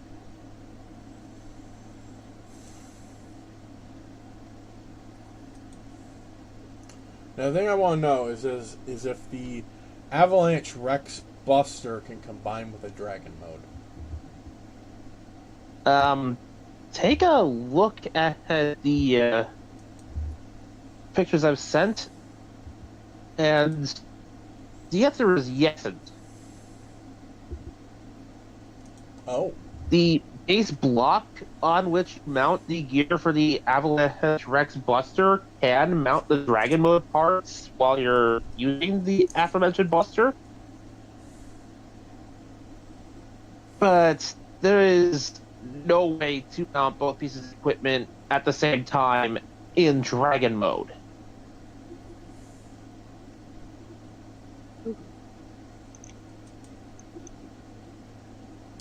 Got it. Keywords in Dragon mode.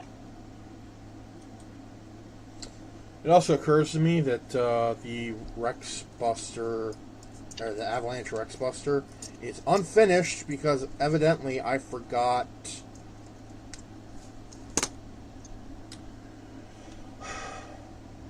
the colored pieces or stickers or whatever that go on the gold sword jackhammer thing.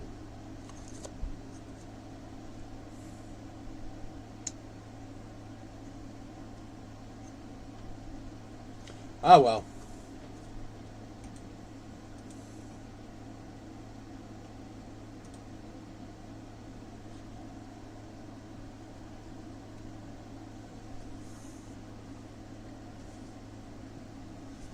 Wait. Hold on. Am I missing another sticker?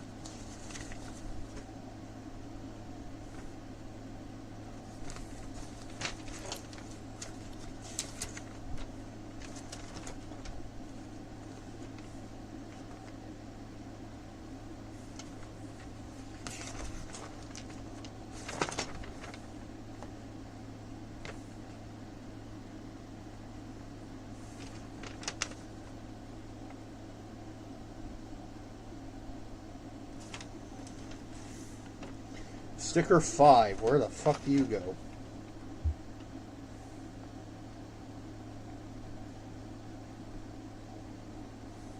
Oh!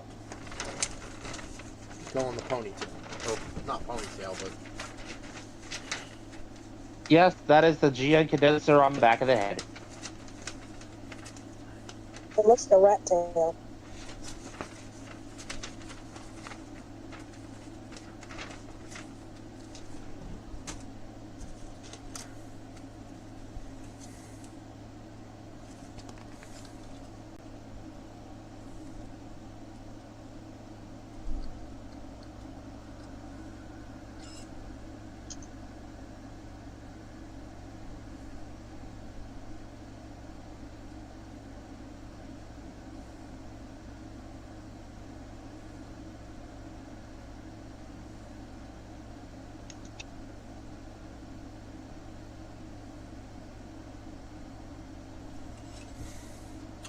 And there.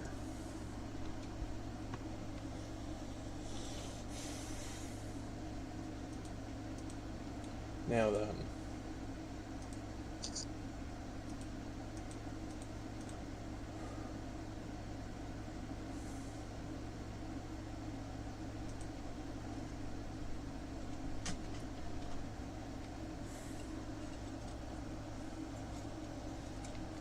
Let's take this off.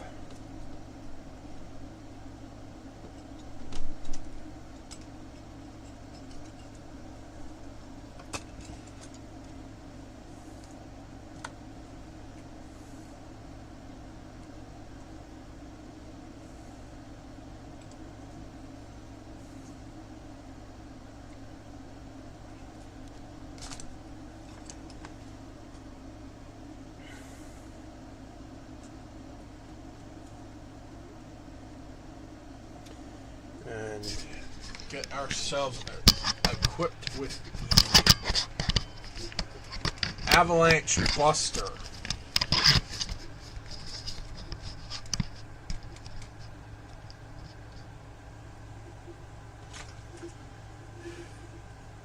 also, you know, give the dragon form its own separate body.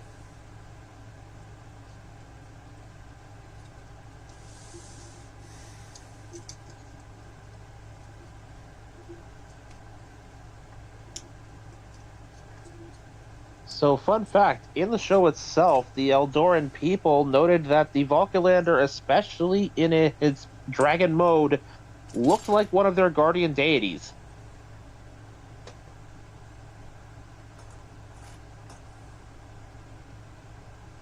I remember that.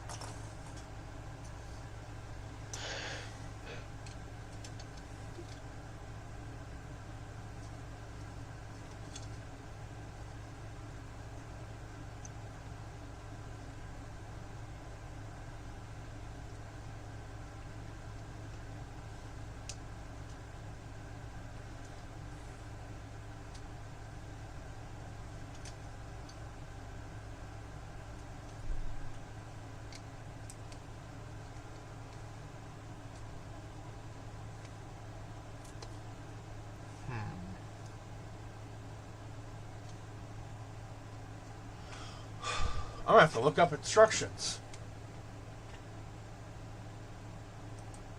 Or study the way mine is set up in the photos. I do have it with the equipment attached. I know. The tail is throwing me off.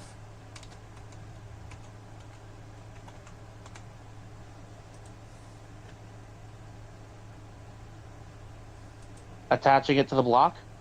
Yes. So, you know those tabs that attach it to the Valkylander's feet? Yeah. Look at the back of the block. There'll be 2 slots for it. Oh, I was looking at the wrong area. Okay.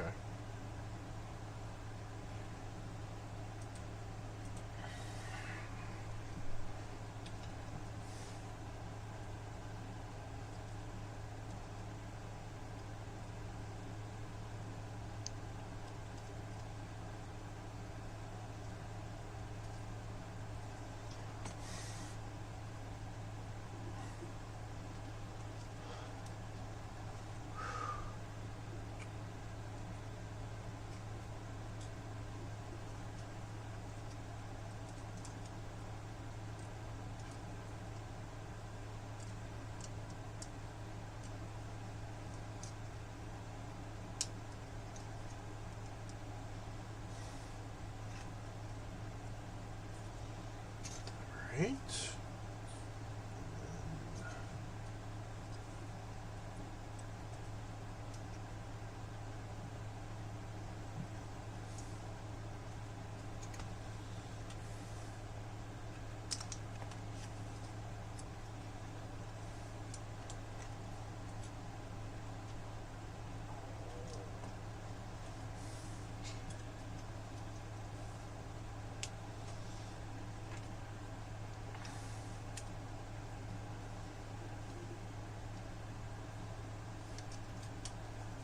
Loki, no. Off the boxes.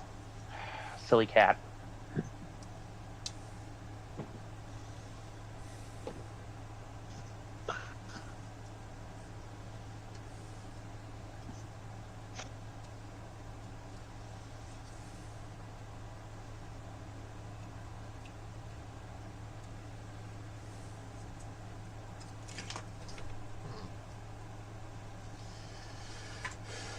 Curious.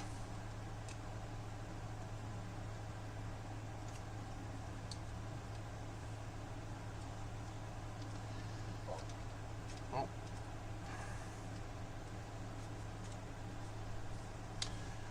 There we have the dragon with the dragon mode without the robot.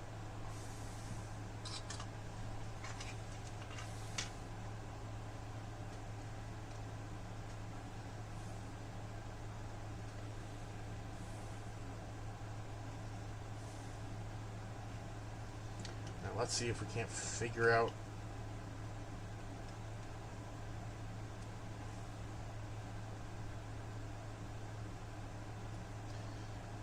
Avalanche mode.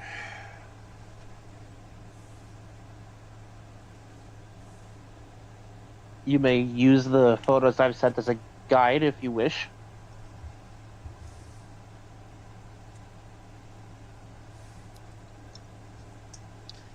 Alright.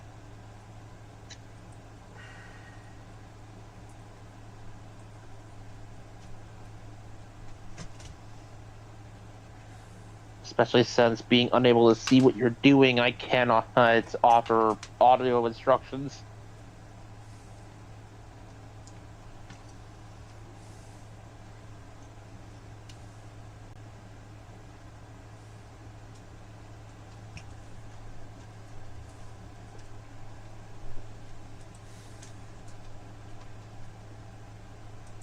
Hi, Bella. Hi, Bella.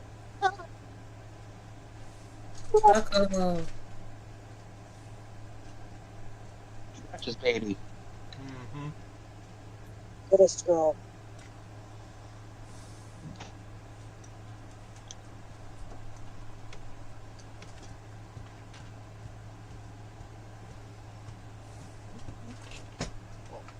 What's the matter, huh? Oh, you want to go outside, don't you? That's it, huh? You want to go outside.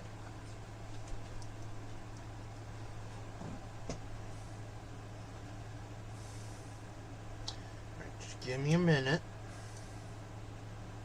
as I try to figure this out.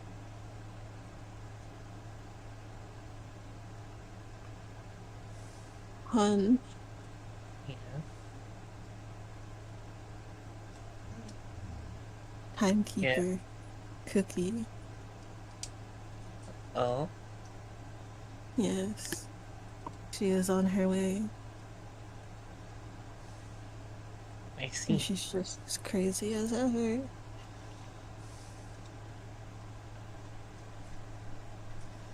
I see.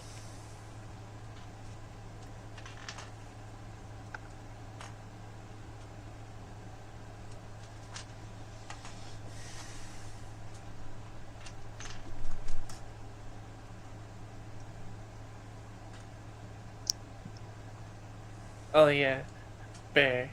Yeah?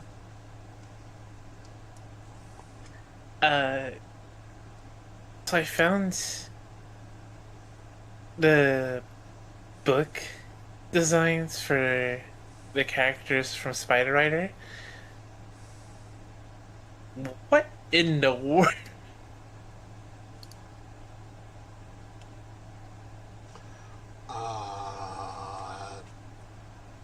I don't know.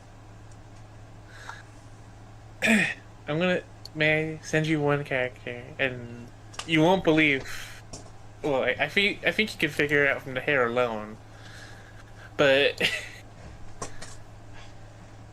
Come on. There we don't just don't look at the bottom left. The name is there. go. Okay.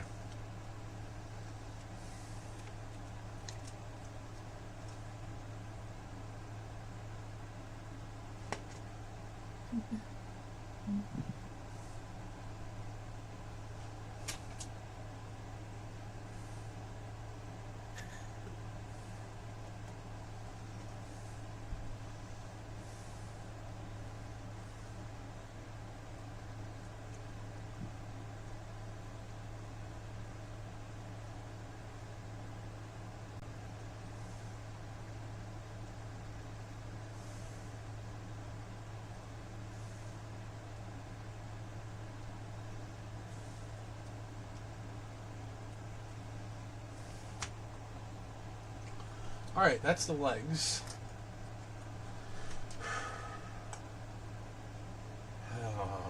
Now the arms.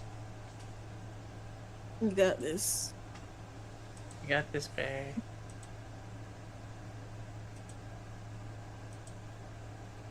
Honestly, when it comes to the avalanche equipment, the legs are the hard part.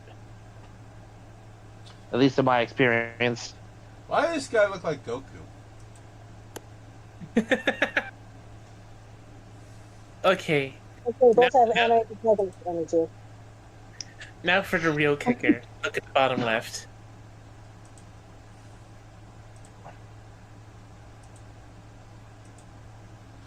Hunter in pedestrian mode. Yes, that's supposed to be Hunter Steel.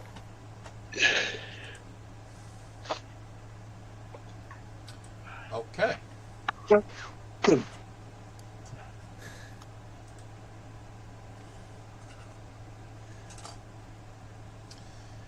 That's something. I don't know what, but it's something. I'm just trying to understand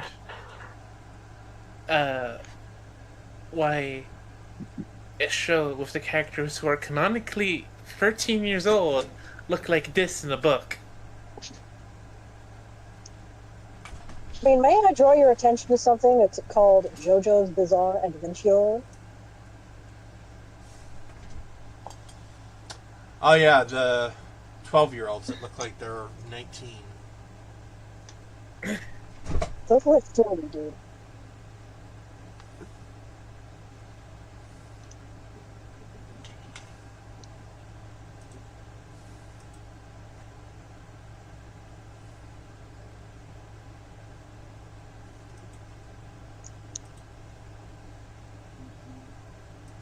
So I'm actually curious on what their Spider Rider armors look like in the book.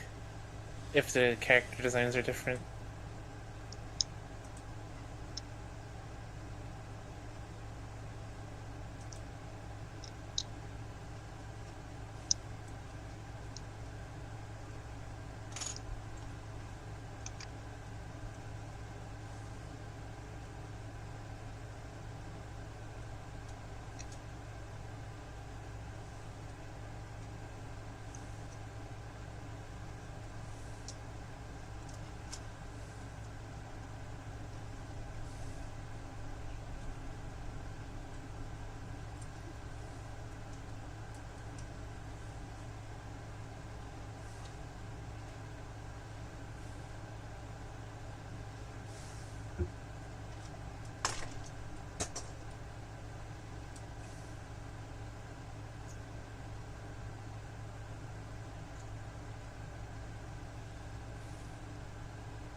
Ugh. I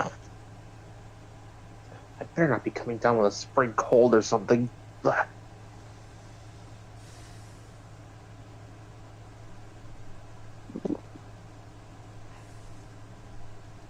Yeah, don't do that.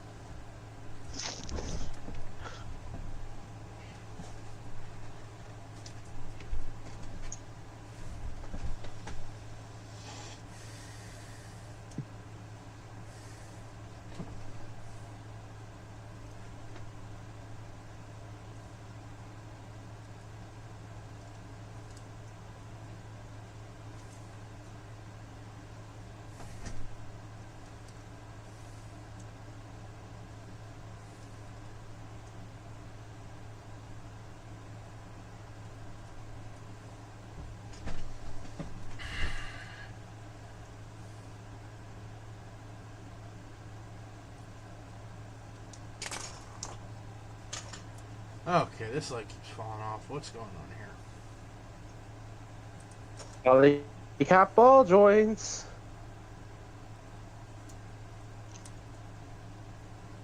There we go.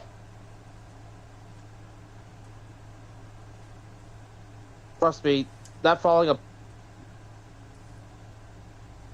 apart will happen a lot with this kit. SDs aren't normally meant to carry this amount of weight. I've noticed.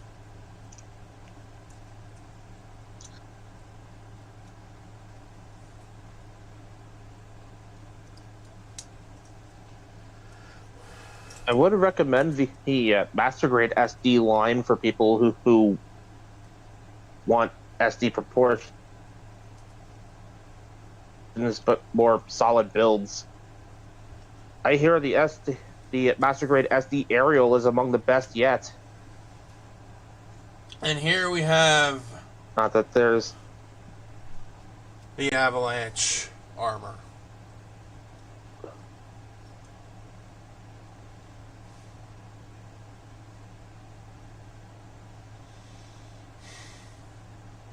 I'm going to take all this off and never do it again.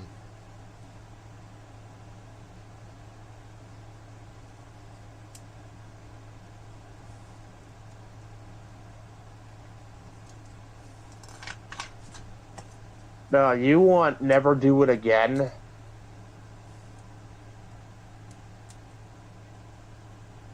This is what happens when you cram everything on all at once.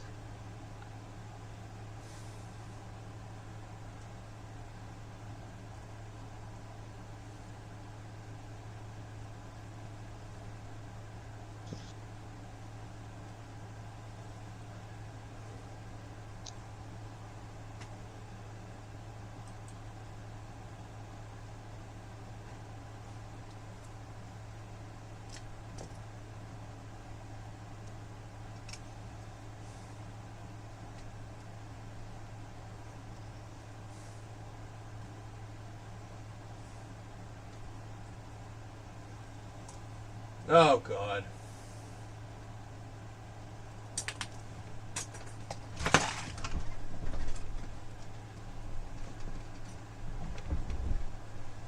I don't have a name for it. I just call it a mess. No, you want the definition of never doing it again.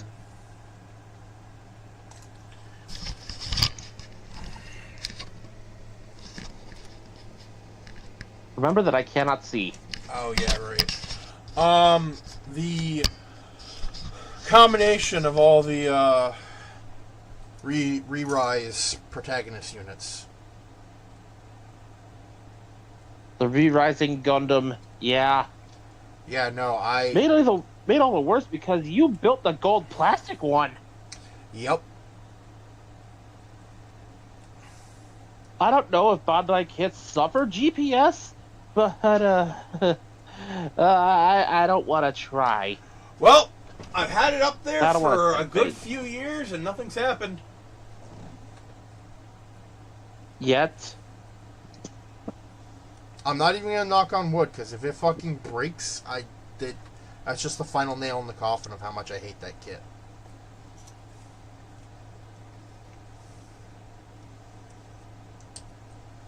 It's why if I were to get the hits individually that comprise that thing, I'm never combining them. I'm just keeping them in their individual states.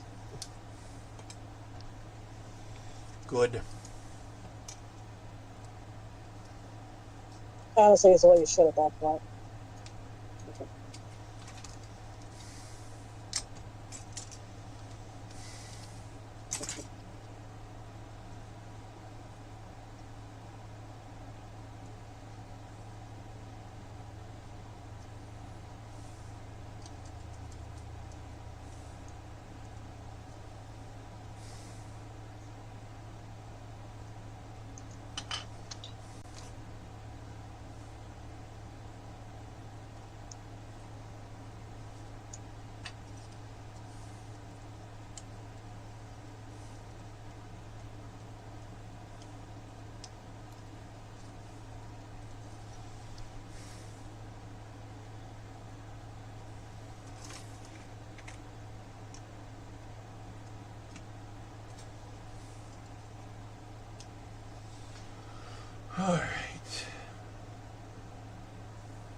Lord Gianna, let's put you back the way you're supposed to be.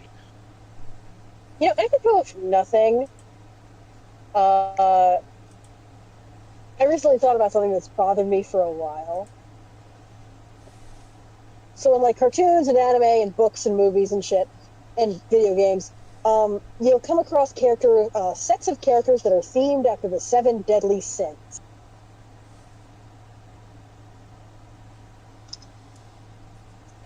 And frankly, Okay. it's the execution mismatch that bothers me. Like, if your lust character is a femme fatale with hips that could kill, then your gluttony demon needs to be a 5-star Michelin rated chef who makes all the best food. If your gluttony demon is a goober who eats everything he can get his hand on, the lust demon needs to be a goober sex pest. Like, do they inspire that in others, or do they embody the sin themselves? The mismatch across the sins is what bothers me. I don't think it's too much to demand mythological consistency from a constructed world. What's funny is that, as far as Digimon is concerned, they do actually kind of do that with the Demon Lords. So do they embody it, or do they draw it out in others? Kind of both. For instance, Beelzemon is gluttony. Okay. Because he reached that state by being as greedy as possible with how much power he could get his hands on. Okay. That is the explanation we were given. No, what I'm saying is, like, either have the whole set, practice and embody the sin, or have the whole set draw out that sin in others. You know what I mean? I think I do now, yeah.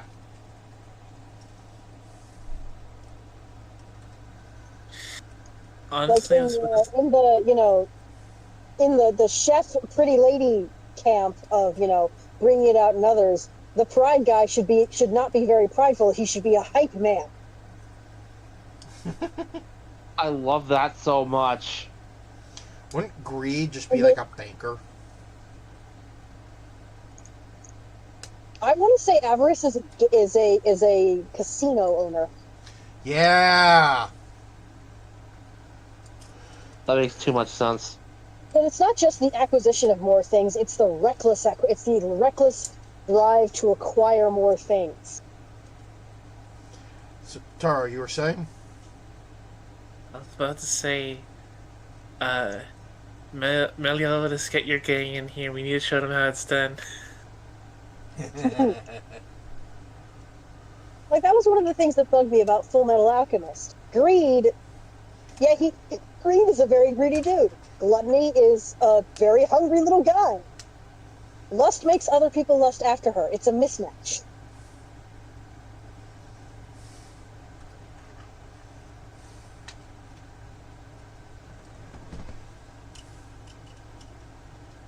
Like, either you practice the sin or you stoke the practice of that sin in others. I feel like, I just feel like consistency isn't too much to ask.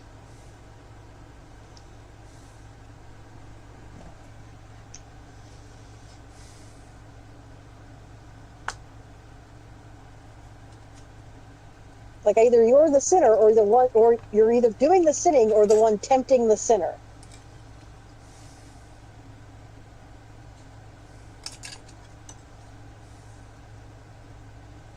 I'm suddenly reminded of an episode of Reaper where the devil showed up and was running an AA meeting. Uh-huh. How did that go?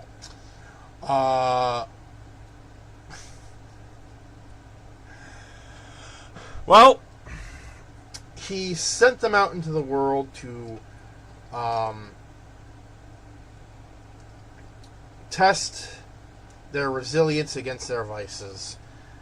And the next day, only one of them came back. And as a reward, the devil gave the man a bottle of Jack Daniels. What? I'll get you yet, my pretty. I love the devil in that series because, like, his whole shtick is that he knows God is going to win in the end. Like, he knows how it's going to end. God wins. So he's just going to have as much fucking fun as possible until then. Okay, what I'm about to say needs to come with the caveat that you understand that I'm talking about this as a, mythology, not an active belief system, okay? Okay. Like, just the mythological elements of the religion, okay? There are people who practice it, more power to them. In Judaism, the devil is not so much tempting you to sin as he is a fairly argumentative lawyer, the devil's advocate, as it were, when you're being judged by God. He's there to argue. And I feel like that is a much more, I don't know, sensical. Like, the devil works for God. That's pretty much true across. Makes sense to me. I've always pictured him more of a jail warden than a embodiment of evil. Yeah, he's not an embodiment of evil. He's the guy running the jail. I mean, as far as I'm aware, that's pretty much true across all three of the Abrahamic religions, is, Christianity, Judaism, Islam.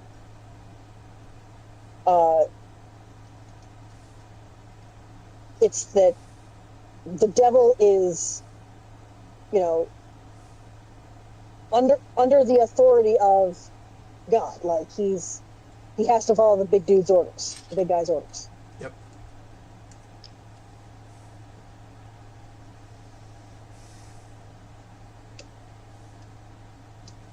And if he is, tempting you and saying, oh, do this thing and I will give you this, this, and this, it's because he has a permit and he's there to tempt you because God told him to.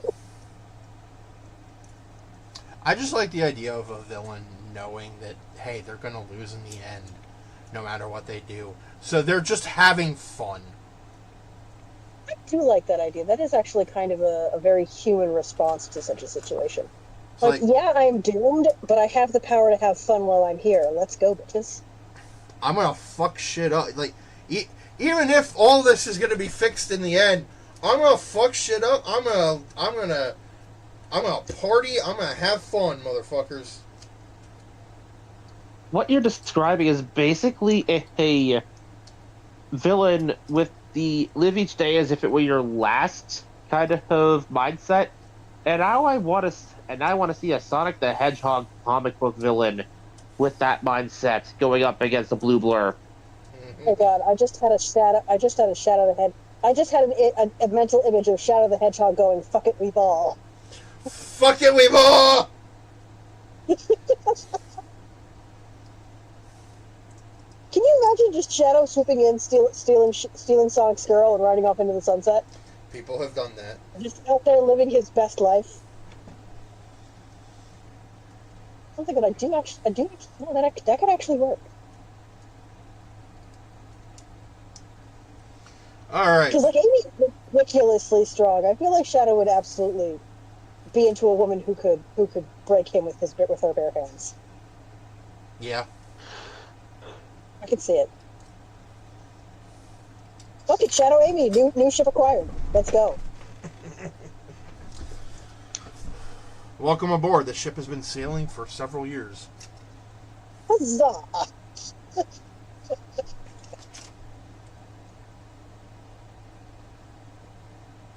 And that is all it takes to fall into a new ship. Be warned. Alright. We are done with Valkylander. And Valkylander's leg does not want to stay. Oh, but is Valkylander done with you? It fucking better be, because I'm tired of putting his leg back on. Take it from experience. She will never be done with you. She will always find ways to fall apart. It's so cute.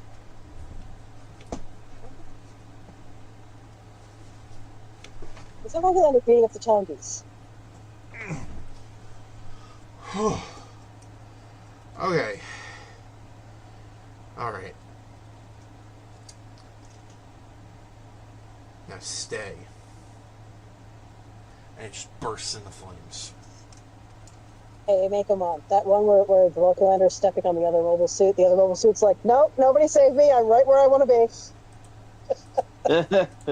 be. Alright, so that's gonna be it for today.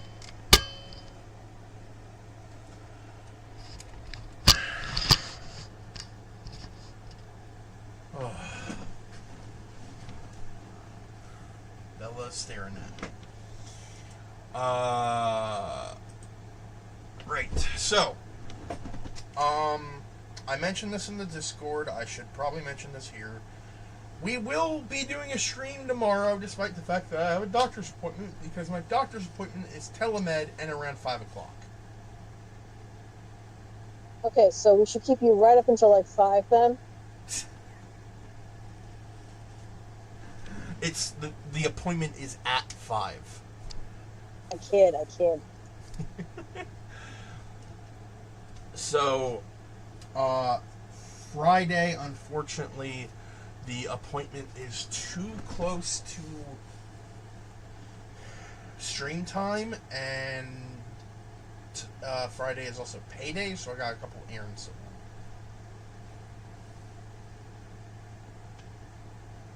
So, there will be no stream on Friday.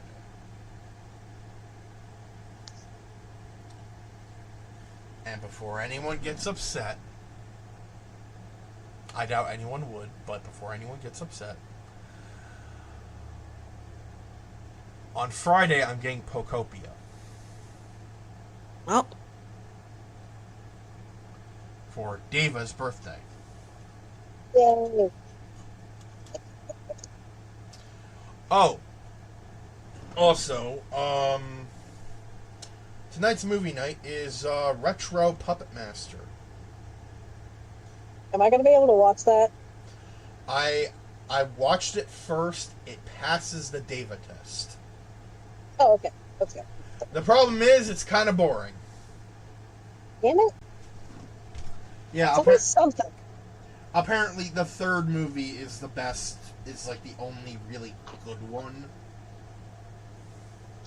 Okay, so what you're telling me is that we're going to roast the movie all the way through, and that's what's going to make it fun? Yep. I'm down. Alright, so this has been Vegas Bear 92. With a temporarily here Mekumon. Oh god, I'm transparent. No, stay away from the lights! Our favorite table, by the way. holy heck, why is my hand going through you, Mekumon? It Tara, feels weird. Stop doing that. Tara, say your thing. Taro. The illustrious web. Seriously, stop poking me. That's weird. Well, I will have you know, tickling costs extra. And Archival Deva. No, I said my name already. You did? I did. Oh, I'm deaf as She fuck. did. And if you like what we do and want to see us keep doing it, feel free to support us in any way you wish, whether it be monetarily or through engagement. Every little bit helps. I'm thinking tomorrow for stream.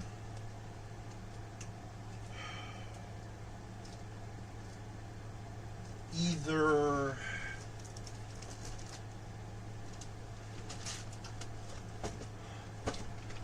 Optimus Primal Blocky or the SD Gundam Double X. My vote for the DX. Alright. Because Gundam X deserves so much more love than it gets. Yes. You don't get too many post-apocalypses in Gundam.